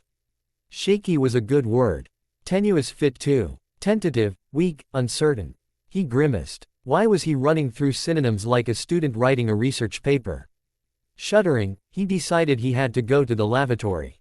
He nudged Dumbledore. No response. So he managed to turn over facing Lupin and tried again. A response. Let me up, Remus. Sleep, Severus. I have to go, Remus, he positively whined. No you don't. It's Saturday. The sleeping man hugged him close. Snape rested a moment with his head on Lupin's shoulder thinking that this kind of certainly felt good. But he still had to go to the lavatory. So he crawled over Lupin and stood swaying. Not good. He sat back down on the edge of the bed. How in the hell would he make it at this rate? Professor Snape should sleep. It is not time to get up. Dobby appeared at his knee nearly causing an embarrassing accident. Professor Snape has to pee or Professor Snape will wet himself. He snapped back, annoyed. The elf cackled his laugh. Then he offered his hand and helped the unsteady man stand. With a firm grasp on his elbow they walked out of the room. Lupin was sitting up when they returned, came to the doorway and helped Snape back into bed, the middle, before disappearing into the lavatory himself. Returning, he whispered to the house elf for a moment and then climbed back into bed. Sleepily, Snape looked at him. You and Dumbledore having a good time? He managed a sneer. I suppose. Seems one of the staff required tending. Lupin replied. All things considered, Snape decided he should just go back to sleep. He didn't have the strength to fight off all this mush. The indignity of it all. Being almost cuddled between these two men. His querulous inner voice tried to rage against the completely unacceptable situation. Then he felt Lupin pull him closer, the warmth of the other man felt comfortable. Soft air flowed across his forehead as he was reunited with Lupin's shoulder. Safe. He felt oddly safe before he stomped down his indignant inner voice and slipped into sleep. He woke to smells. Good smells. Food smells. Dumbledore had left, but Lupin was still there quietly talking to him, running a hand up and down his back. Hell felt so relaxed, it felt so warm and utterly comfortable. Something was nagging at him, but he ignored that little querulous voice and floated along with Lupin's voice instead. Finally he opened his eyes. Well, good morning Severus, Lupin sounded pleased. Although it is nearly afternoon. The hand continued the rub, up and down, soothing. There was sunlight playing across the quilt. He glanced at the windows then back at Lupin's cheerful face. You're too damned bright. The little querulous voice won out. Snape closed his eyes. Oh, it's worse than that, Sev, Lupin continued jovially, pulling the limp potions master up into sitting against him. I'm downright chipper. And Dobby has breakfast for you. Snape swore Lupin was using that sing-song voice on purpose, although what the purpose was escaped him for the moment. Professor Snape is hungry. He slit open his eyes into the house elves. Dobby has favorite breakfast for Professor Snape. It was torture. They were tag-teaming him with kindness. Ew. Where had he failed? How did they slip in under his barriers? When did he let his facade down? Right. Memory flashed into place and he remembered with great reluctance all the awful curses he had been hit with. Especially the last set. They had been particularly nasty. He reflexively clutched Lupin's shirt and pulled tight against him away from the memories. Finally he opened his eyes again and looked at both his companions. Good morning, Remus. Dobby, he ground out, voice raspy with lessening tension. He was rewarded immediately with warm blackberry tea, his favorite.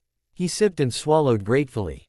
Then the elf, perched on his and Lupin's knees, proceeded to feed him mushroom omelet, toast, jam and sliced melon. It really was his favorite, down to the strawberry jam. Not that he could recall telling either of these two. Or anyone else he liked. Although he had a sneaking suspicion Dumbledore would know. While he was eating, Lupin worked to keep him focused on his meal. His mind kept wandering off. Most often to the idea of sleeping in that nice, warm hollow next to Lupin. But the dark arts professor was insistent and, of all people, would know what was best to counteract the curses he had been under.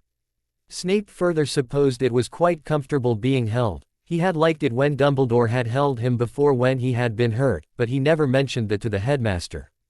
He liked being taken care of, with kind words and food. So he stomped the querulous voice to dust and gave in to his companions, finishing his meal. Dobby quietly took all the debris away and he felt Lupin wipe his face clean. The tone of Lupin's voice changed, more soothing, softer. The hand was back rubbing his shoulder and arm.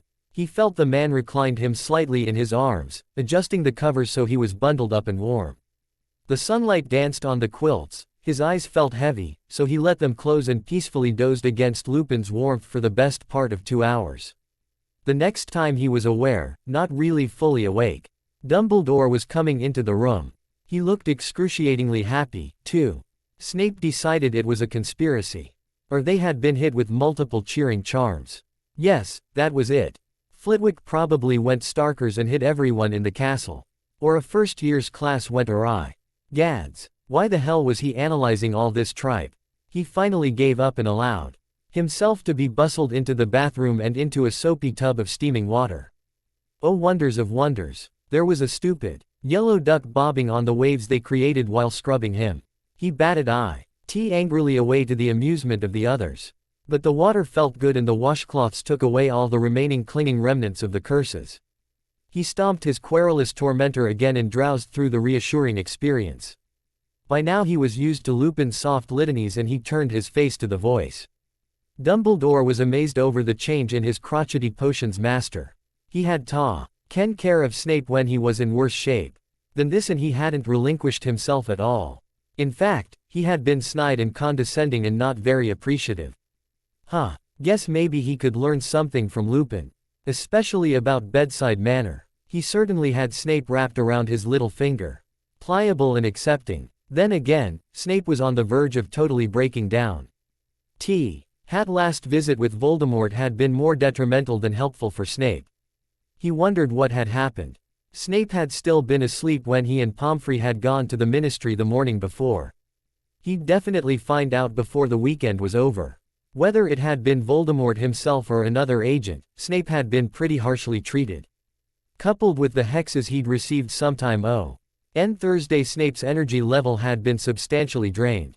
Harry had noticed the weakening, too. Yet instead of going dark, which had been Dumbledore's great fear, he had accepted the light of Lupin and Harry. Allowed himself to be taken care of and loved. Dumbledore sighed, happy that he had to finally confide in Lupin. It had made all the difference in the world. Bath done, Snape was dried. And dressed in clean leggings and a sleek shirt.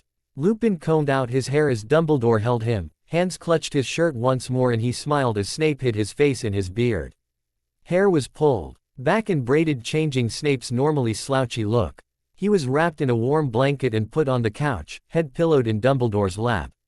Lupin tucked a quilt over him to help retain heat. "He's doing pretty good," Lupin ventured. "Yes, another feed from Harry and he'll be able to make sense of all this," Dumbledore mused. "I can now," Snape snorted at his companions, then slipped into the embrace of sleep. "Oh, yes, Sev. You're all ready to referee a Quidditch match," the headmaster chuckled. Harry presented himself promptly at 4. He was well rested and eager to see how Snape was doing. Dumbledore helped levitate and position the slumbering man so Harry could slowly feed him energy. Lupin had Dobby bring in more tea and scones. He could not give much energy to Snape without compromising his own precarious health. The last transformation into a werewolf had been very difficult because the potion had been altered. It occurred to him that it was not a coincidence but careful. Lee planned so that they would all be weak. Maybe Dumbledore wasn't paranoid. Maybe something was coming. Dumbledore himself was tired from too much travel and stressed from multiple demands. He could give some energy. But he realized he was taking his frustration out on the potion's master through the painful quick bursts and curtailing his friendship and support. He glanced at Lupin, wondering if they were thinking along the same lines. Instead of voicing their concerns to Harry, the one who could give a lot of energy, they sat sipping tea and chatting. "Energy feeds are interesting," Dumbledore said. "Especially with the sharing of energy signatures. Remus mentioned that, life, energy past, that part of each individual was shared." Harry smiled as he felt Snape responding to the feed, curling closer to the boy. "I didn't quite understand what you meant. Aren't I just boosting Snape's energy by giving him mine?" Lupin smiled. "You are boosting, adding to, his energies. But each person's energy is unique.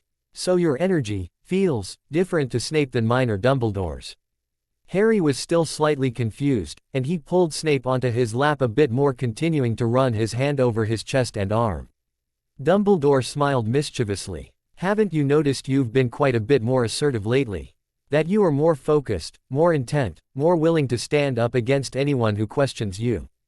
That brought a bright smile of understanding to Harry's face. "That would explain my desire for Hagrid's treacle fudge." Snape spoke softly, a small smile on his own lips. Harry had to snicker. "Maybe," rejoined Lupin, "it also explains why you've been so tractable and accepting of help and affection, Severus." Snape attempted a sneer, but ended up arching into a slight surge as Harry stifled a laugh. Snape wrapped himself with his arms, trying to control his erratic breathing. "Careful, Harry," cautioned Lupin. "Slow the feed, it hurts when it goes too fast." Dumbledore moved swiftly to the couch and evened out the flow, adding his own energies to help regulate. He rubbed the length of Snape's stiffened back, whispering calming words. For Harry it was amazing to feel Dumbledore. The power that seemed to roil in containment, the intense curiosity, spilled back through their linkage, pulling his own energy out and then down into Snape. Dumbledore eased out of the feed as Harry slowed, but continued to rub his back until the potion's master finally relaxed and rolled onto his back, regarding his mentor through hooded eyes. His skin had paled and Harry felt sorry he'd hurt the man. "I don't feel well," Snape began, not in whiny complaint, but because he really didn't. Lupin joined Dumbledore and they moved him into the air, Lupin scooching Harry out of the way to replace him. Hands searched his torso, both men's faces lined in concentration. "Here?" Lupin queried. Dumbledore shifted and drew both their hands a little to the left. "No, here," he responded. "Ready?" "Yep." Together they expelled the thoroughly entrenched curse. Harry watched as Snape's body arched in pain as the curse passed out of him into the room air. A truly vicious-looking gray and dull red cloud swirled above the twisting body. He hit it hard with a Finitum curse, but the cloud pulsed almost mockingly above him. He hit it again, this time with a Terminus. Then Lupin raised his wand and blew out a dissolving curse. Now the cloud shivered, turning darker. Finally Dumbledore sent a more ambitious Finitum Terminus curse and it dissolved into shimmering sparks, then vanished. "I thought Yodius, not indestructible," Harry said weakly. Dumbledore just looked down at Snape as he lolled against Lupin's shoulder. "You are not going to be left alone, Severus," he said firmly. "Is that a threat?" The potion master slowly regained some control and burrowed tightly against Lupin. "No, a promise," he said more softly, pulling sweaty hair out of his face. Harry moved back onto the end of the couch and began feeding energy into Snape once more. Snape would not let go of Lupin, falling asleep still clutching his shirt. Each man was quietly thinking, Dumbledore brooding over the progression of curses. Lupin about the dangers to come, Harry about the tray of goodies and tea. The interest in food seemed to finally win out as Harry sat back. Dumbledore smiled and proffered a cup of tea in the tray. Dobby will be bringing a more substantial tea in a few moments, he promised. Harry stood and stretched before accepting the cup of tea. He picked over the plate before CTing a couple more sugary confections to dunk. He sat down happily munching the treat and slurping his drink. Lupin carefully pulled Snape up higher on his shoulder and began to gently rock him, whispering in his ear. Snape turned more fully to Lupin, quietly answering him. Neither Harry or Dumbledore could hear, but it seemed both men had finally put aside any old problems between them. So, when is tea coming? Snape asked a little louder, looking towards his headmaster. Dumbledore smiled. Soon. Feeling better? Yes. He glanced over at Harry. You don't really like Hagrid's treacle fudge, do you? Harry nearly spewed his tea. The ludicrous question caught him completely off guard. Dumbledore whacked him on the back, dislodging slightly inhaled pastry. No. I don't know anyone who really does, he finally managed. Good. I was a little worried about you, Potter. Snape pushed himself upright onto the couch and off of Lupin's lap. He propped his head in his hands, elbows on knees. Lupin rested a hand on his back. Longbottom, said Dumbledore suddenly. He likes Hagrid's fudge. He would, snorted Lupin, just given that grandmother of his. He shuddered at the thought. I doubt he'd had anything sweet prior to coming to Hogwarts. Poor kid didn't know that sweetening agents could be used in the common home cures for allergies and such, Snape added. Nearly flunked him first year when Granger sent me a rather terse note about it. I don't recall you failing anyone that year, Sev, Dumbledore said surreptitiously, glancing at the man who was arching slightly into Lupin's one-handed back rub. I'm a bastard, but I'm not heartless, he retorted with a sneer. Then he smiled broadly. Oh, that felt good, he exclaimed, causing a ripple of laughter. Well, you get filled with Potter's goodwill and all. It would drive a man to eat treacle fudge, he huffed. Dobby bustled in setting out a full high tea.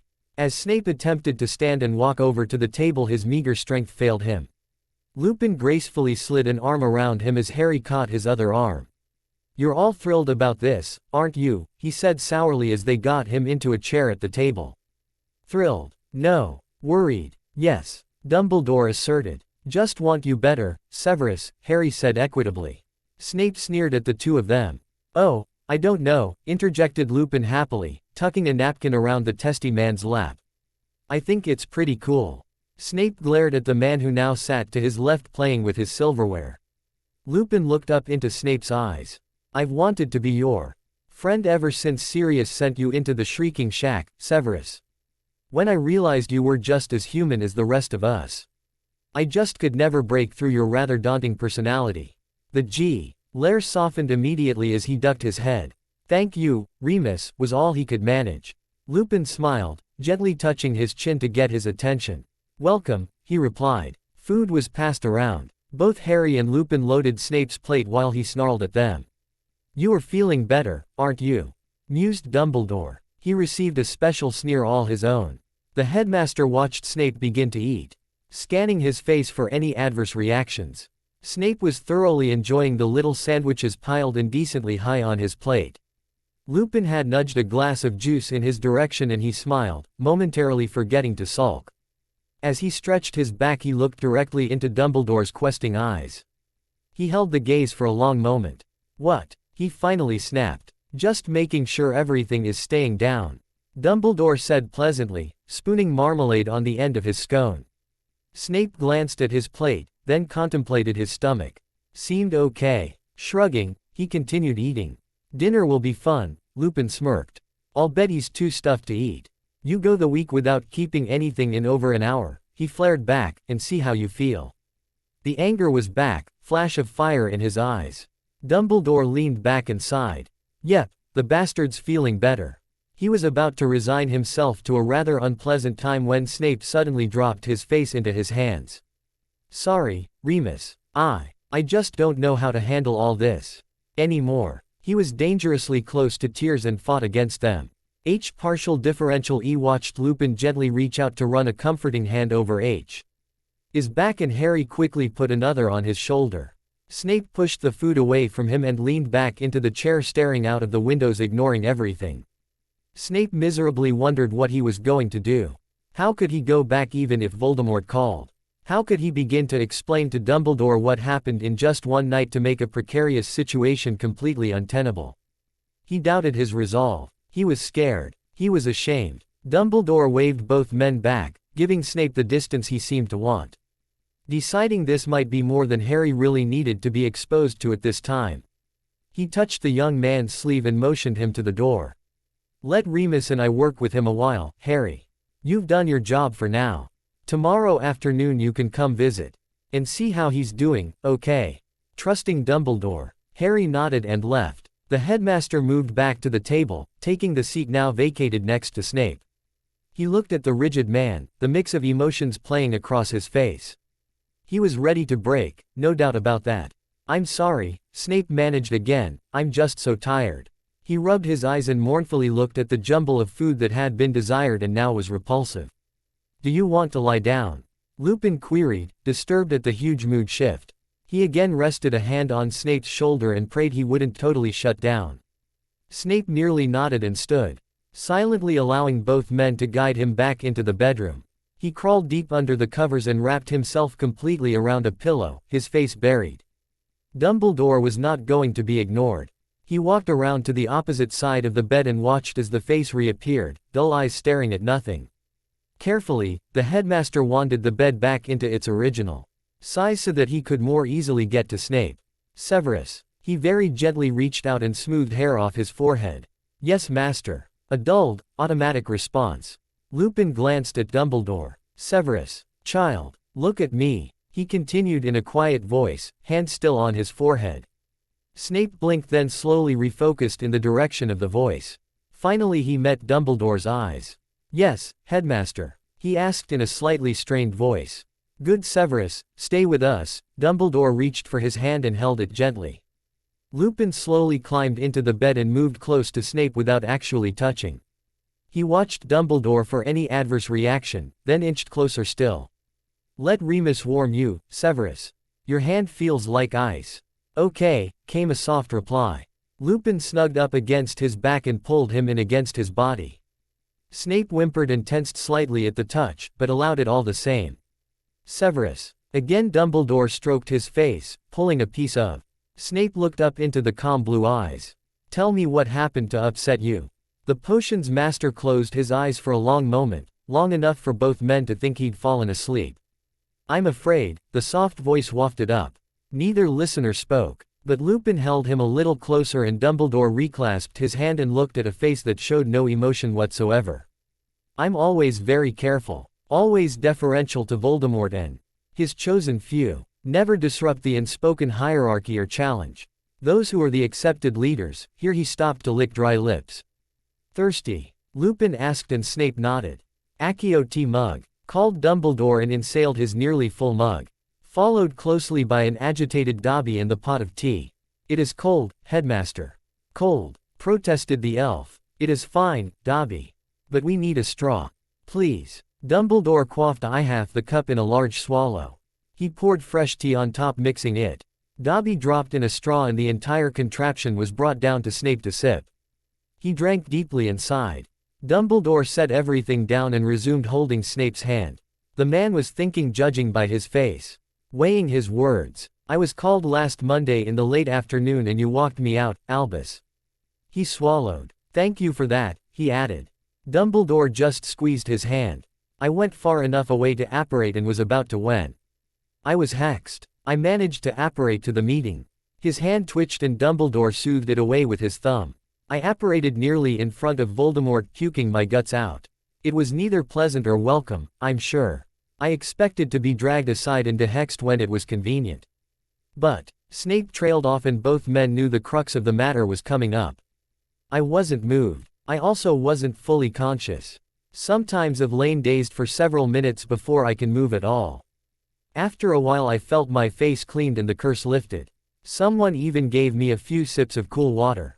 I was very confused and, for a brief moment I thought I was back here with you, Albus. Back safe. He gripped his mentor's hand more fully and Dumbledore held tight. I was terrified to discover that Voldemort himself was holding me. So close, so close. He trembled violently and Lupin secured his grip. He was holding me and I could see Pettigrew and Malfoy glaring down at me from behind his shoulder. I knew, gods, I knew I was in trouble. The shaking continued and Snape finally pushed himself up, his story interrupted while they let him resettle sitting up but leaning back against Lupin. Dumbledore offered more tea. Aya and he drank as though he were parched. Voldemort asked what had happened and I mentioned briefly about the hexing before I'd apparated and intimated. I had been cursed before. I mean, I didn't know what to do. I'd very rarely spoken directly to Voldemort unless reporting some action I'd been in on. Now he was holding me and taking care of me and then he began to swallow, to touch me and tell me how devoted I was and how he'd overlooked my finer points and maybe when he was stronger he would welcome me back. I just nodded and whispered something about being not worthy. He just stroked my cheek and smiled at me. Here Snape stared wildly at Dumbledore. But when he says, welcome, it means his bed chamber and his games and I remember how his chosen looked years ago and he was coming into his power and they never lasted very long because the others always found ways to remove them, kill them. Very near to hysteria, Lupin wrapped himself around Snape, grounding him. I don't want to do that with him. I can't do that. Dumbledore took both his hands and steadied them. He gathered his own thoughts and was about to speak when Snape continued. Worse. He pulled me up and put me at his right side in the circle, in Pettigrew's place. His followers fight viscously among themselves for certain positions in the circle. They've killed for position. I have always steered towards the middle and have maintained my place easily without resorting to dueling. Now I have all of them, all angry at me. I've grabbed the prime position in the circle and gained his promised attention. They will be watching for any weakness, any fault. I will be under Voldemort's intense scrutiny for worthiness. It was difficult enough when I was part of the inner circle. I don't know what I am going to do. Albus. Snape's voice had dropped to a despairing whisper as Dumbledore gathered him up and rocked him. It was more frightening that Snape didn't cry, only curl O's to the older man and put his head on Dumbledore's chest listening to the reassuring heartbeat. I think, Severus, Dumbledore reasoned, once we get you completely healthy we can make some plans. But for now, and at least for the next several weeks, you're going to be much too sick to leave the castle, much less my and Remus's sight. Okay, came the barely whispered reply. You'll just move up to my rooms a while.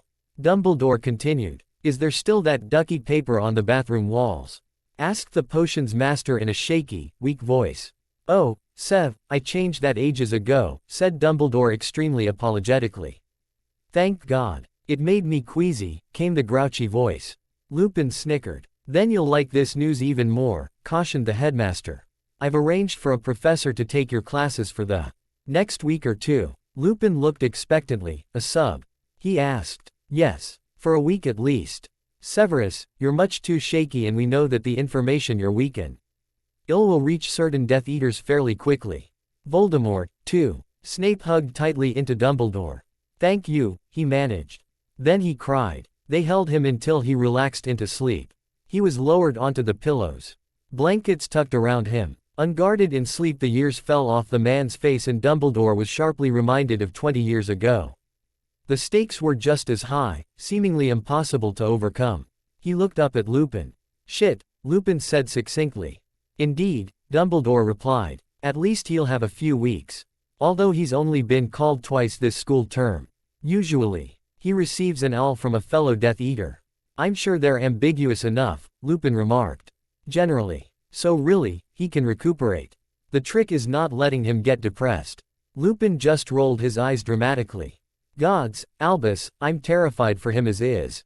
Dumbledore searched his eyes long and intensely. Well, then, you realize what this means, Remus, the older man said softly, deadly serious. Causing the younger to lean close and whisper. What, Albus? We have to rehang the ducky wallpaper.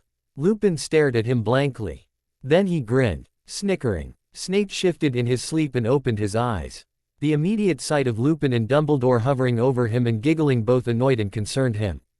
But annoyed won out. "Oh, right. I've got Death Eaters after my ass and you two have gone nutters," he groused. Lupin pulled him into a rough hug.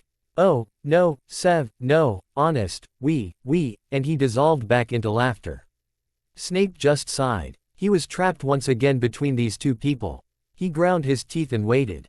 And waited. Then he crawled out from between them and went into the bathroom just to get a door between him and them. He eschewed the toilet. Even with the lid down, he didn't want to be that far from the floor. It was hard tile. So he sat leaning against the sink cabinet, pulling his knees up towards his chest. He sat staring at his hands. Damn, scared to death and still not shaking. He really was a cold bastard, wasn't he? Sighing, he pulled his knees closer and rested his chin on them. Damn, he allowed his mind to wander. He was safe for the time being. He would have to work out how to keep himself alive and out of Voldemort's bed. Piece of cake. Damn, he didn't get much time, had only really gotten a short moment to study. The tile grouting next to the tub when the door flew open. He looked up at a very concerned Dumbledore. "Miss me?" he asked with as much sarcasm as he us. The older man exclaimed, "Whatever are you doing down there?" "Contemplating retiling," he retorted. He heard Lupin's incredulous, "What?" from behind Dumbledore and projected in mock anger. "Well, some of us, when faced with sure buggering and death by powerful, dark mages, don't dissolve into fits of giggles." "Oh, right. You rip out the bathroom fixtures," deadpanned Dumbledore. Lupin pushed in. "No he didn't," he exclaimed. Snape just glared at him. "I'm not so daft as to rip out my own loo." He turned his face away and dropped his amazingly obnoxious facade. "I'm just looking for a little quiet." Snape sighed and shut his eyes and worked on shutting out them. He neither helped nor hindered their varied attempts to move him, having to resort to levitating the potion's master up and out to the couch where they put him. They kept a very worried eye on him for the next hour. Finally Snape pushed himself over. "You two really aren't going to leave me, are you?" he asked quietly. "No, Severus," said Lupin earnestly. "Blast," he groused. Dumbledore chuckled and sat on the couch, forcing Snape to accept him as a pillow or sit up. He was very surprised when the pillow option won out. He carefully put his hand on Snape's arm, nearly expecting it to be bitten. One did not mess with sleeping dragons. The hand remained intact and Snape sighed. "I'm sorry," he said shortly. "I'm unused to this. I've kept my guard up so many years I don't know how to accept kindness or affection in any form." He shifted, getting more comfortable, and then wrapped one hand over Dumbledore's. "At least when I'm thoroughly depleted my mouth shuts off," he added gruffly. "For which I am eternally grateful," retorted Dumbledore and used his free hand to stroke Snape's hair. "Maudlin mush," he grumbled under his breath. But his hand tightened on Dumbledore's and he sighed into his touch. The move to Dumbledore's rooms went without notice. It was Saturday night and most people took advantage of a late dinner to socialize. Ravenclaw was busily celebrating their win over Hufflepuff. Hufflepuff being Hufflepuff had joined them.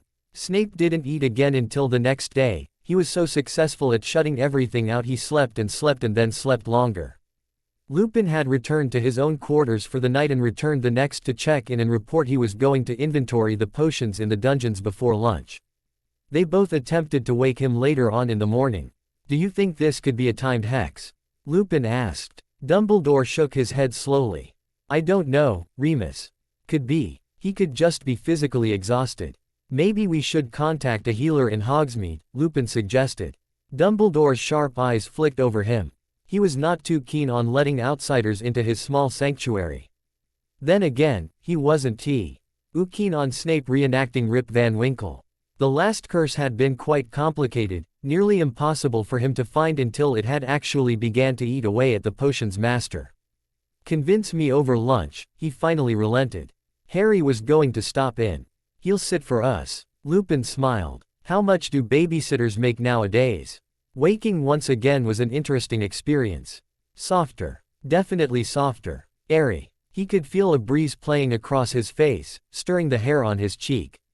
Early spring, cool and fragrant breeze. Snuggling into the warmth he delighted in the contrasts. The O-NLY negative he could pinpoint was his rumbling stomach. A new scent warmed the breeze, fresh bread. His stomach's grouching became louder. Professor Snape. Not Lupin nor Albus. A student. Harry. He queried and opened his eyes. Good morning, Professor. The pleasant voice chirped. Snape raised an eyebrow and focused. You've gone very formal on me, Potter. Have I been a bigger ass than usual? The young man laughed. Oh, no, Severus. You've just been verge of waking for the past 40 minutes or so. You hadn't responded to anything before that. Snape grunted in understanding and slowly rolled over onto his back. The breeze continued to tease his warmer skin. He looked about. Albus's bedroom, of course. He'd slept here on a few other occasions. None of them because of pleasant memories. Although waking here was always wonderful. They were the only times he could really remember feeling totally safe. Harry moved to the edge of the bed.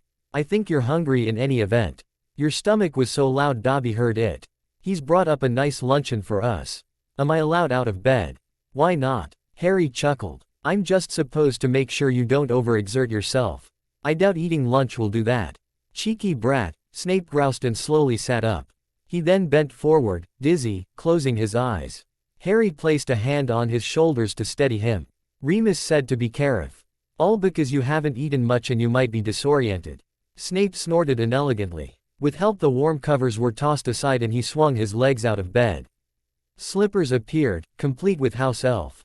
Professor Snape is awake. Professor Snape is hungry. Professor Snape jerked abruptly, déjà vu, as the elf smiled confidently at his knee. Washroom, please, he managed and the elf CK led while it put the slippers on the correct feet. Harry stood and helped him stand with a fair amount of pulling on his part, then walked him into the lavatory, sitting on the edge of the tub while Snape gave him an evil glare. Nonplussed, Harry waited and then helped with the washing up when Snape couldn't quite manage. A robe was shrugged on Fee and loosely belted.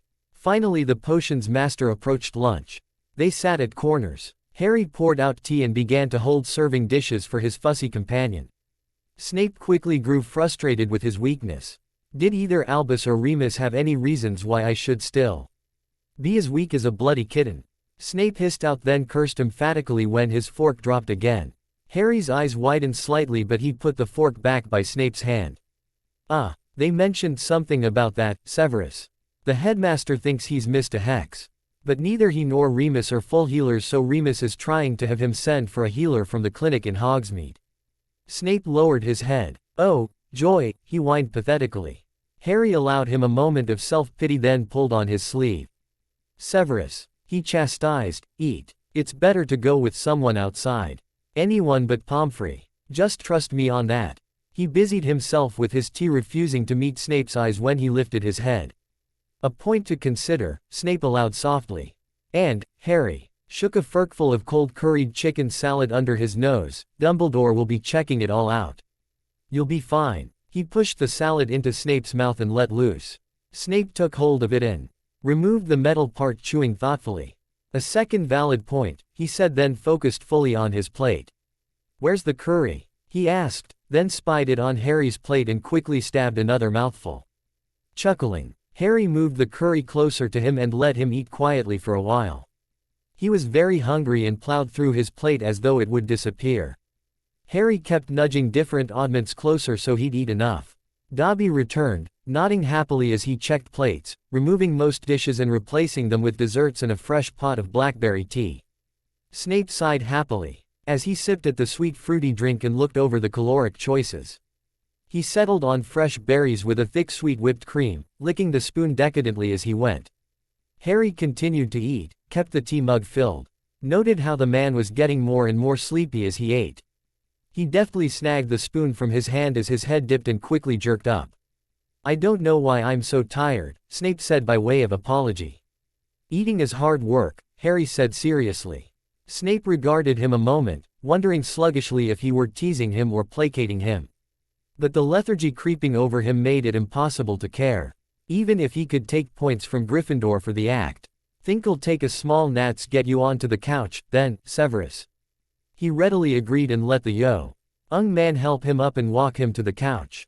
The robe was removed and he felt himself lowered onto the cushions, hair smoothed back from his face and a pillow put under his head. A couple warm, knit Ted Afghans were tucked around him and he reached out to hold onto Harry's hand. "I'm just so sleepy, Harry. I don't understand." And that was it for Snape. He was deeply asleep and limp in a moment. At least his breathing was normal, neither shallow or struggling. His heartbeat felt strong enough under Harry's hand and his energy levels, although low, were acceptable in any case. Dobby began cleaning the table and Harry stood to ask him to leave the tea and sweets when the sneakoscope on Dumbledore's mantle began spinning and whistling madly. Dobby dropped the dishes and looked about madly as another scope-like object began spinning and shrieking. Afraid, Harry pulled his wand out and back into the couch, looking around the room. In the Great Hall, Lupin tossed his napkin down in mock anger. "Headmaster, you aren't listening to a word I'm saying." The man in question smirked. "I have, Professor. I just wish to wait and see if our sleeping beauty has woke on his own first. I still think he might just be. ... Tired, voice trailing off, Dumbledore watched a flight of owls tear through the hall, hooting loudly. "Strange, they usually come at breakfast," Lupin began. Dumbledore sprang up. "Remus, move it," and bolted out of the room. H certainly meant nothing, for Lupin could not catch up until they hit the door of Dumbledore's study. And hit it they did. It would not open at first. The noise coming from inside was deafening between the various sneakoscopes, wards and shrieking house elf. The headmaster, with eyes flashing, waved his wand and flung out an open-in charm, bursting it backwards, allowing them to enter. As soon as he crossed the threshold, everything stopped. The noise ceased, papers flying in a tight tornado wafted gently to the floor. Sneakoscopes rattled. One fell crashing to the hearth. In the middle of all the torment was the couch. Dead center in the room, dead center between every ward and charm that was laid down for protection. It contained one sleeping potions master. One very pale student, wand upright, with a blazing lightning scar on his forehead, and one enraged house elf hissing and baring extremely sharp teeth. The stud Ent sank down, holding a hand to his forehead in pain. The sleeping man had wrapped himself neatly around the young man as if in protection. The house elf lips slowly covered fangs and he ceased hissing. Although he looked extremely fierce and sat next to the student, holding him as well. "For God's sake, what happened in here?" Lupin turned in a full circle, trying to get a look at the destruction. A bomb could barely have done less damage. Dumbledore raised his wand again and with practiced ease put most of the mess in order. Harry sat and stared dumbfounded, the headache lessening as the two adults made towards him. He felt Snape's arm tighten around him. In his sleep the man had tried to get up, to fight whatever had a hold of him. He'd fought out, "Stay on the couch, Harry. And, Dobby, protect," before collapsing again into the malaise that controlled him. Neither Harry nor Dobby had any desire to move from their spots. Dumbledore looked the room over very carefully, pointed out finally a warding charm that was torn. Not destroyed, not compromised, merely torn as if a sharp knife had cut it. It was damaged but had held. Quietly a new charm was woven over the old, first mending the tear, then covering it with new. All shimmered for a moment, then disappeared into the fabric of Dumbledore's sanctuary. Finally Dumbledore approached the couch and the three inhabitants. He smiled soothingly and carefully pulled a chair closer without actually touching anything on the couch. He motioned to Lupin to do the same. "Don't touch anything, Remus," he said very quietly. "Let me have a good look at it all." Harry thought that very strange. The entire room had been completely trashed and reassembled without much interest except for the warding charm. Now he sat trembling slightly as the headmaster looked him over bit by bit. Sharp blue eyes missing nothing. "Headache? Yes, sir. Nearly gone, though. Dobby." The headmaster turned his considerable attention to the elf. The house elf trembled but said nothing. "Dobby." A kinder, softer voice, but still no response. Dumbledore opened his arms to the house elf. "Dobby." The large eyes were filled with tears as he stretched long arms out and moved quickly to his master's lap, hiding his head in his cloak. Dumbledore rubbed the creature's back and soothed him for long moments. Harry had seen Dobby cry before, but this wasn't the wailing sobs. This was quiet and frightened, seeking comfort. Dumbledore gave as much comfort as the loyal creature needed. "Dark magic, master." "Very dark," he finally managed to get out. "Voldemort?" he asked gently and was given an angry hiss in answer. "No, not the one who is not named. No, a dark wizard. Angry. Could not get in." Dumbledore continued to calm the creature until he was nearly settled.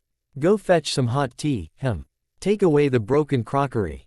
And bring up fresh. You can stay up here then, if you want.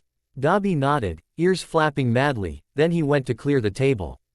Dumbledore turned his considerable attention to Harry. Harry cleared his throat. Severus had just fallen asleep, sir, after eating a large meal. He was acting a little strange, like he was fighting the sleep but couldn't. The last thing he said before going to sleep was that he didn't understand. He still sat on the couch in Snape's grasp and neither man tried to touch him. Anyway, the sneak-o-scopes went off first. Dobby started to shriek like a banshee and I backed up onto the couch. Severus pushed up for a moment and grabbed me. He glanced down at the sleeping man clutching him still. And he shouted to me to stay on the couch. Yelled something like, Dobby protect, and Dobby jumped on the couch next to me. Your whole room buckled. That's the only word I can think of, it just shook itself. Out and around but the couch stayed still in the middle, just like the eye of a hurricane. There was a ripping noise, like fabric tearing or being sliced and my scar started to throb. Dobby went berserk, to put it mildly. Through it all Severus had this death grip on me. It still hasn't loosened. Dumbledore just looked at them. Lupin followed suit noting the white knuckles. Okay, Remus, go get your healer. He sent the dark arts professor off, waiting for him to clear the door. Only then did Dumbledore reach out and gently stroke the clenched hands, soothing the rigid muscles. It's okay, Severus, child. You've done a wonderful job.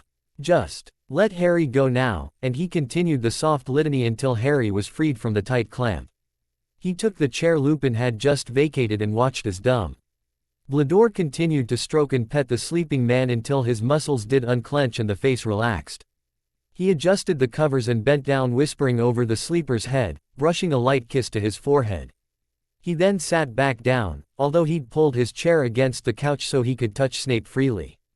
Dobby returned and poured out fresh tea, giving both Harry and Dumbledore cups. He put the pot on an end table and moved it close to them. Dobby go to kitchens for a while. House elves are upset, sir. Dumbledore nodded kindly and watched him disappear. He sat thinking quietly while Harry sipped. He noticed Snape's hand twitching slightly and picked it up, rubbing it gently a moment before just holding it. Someone wants in, rather badly in fact, he mused aloud.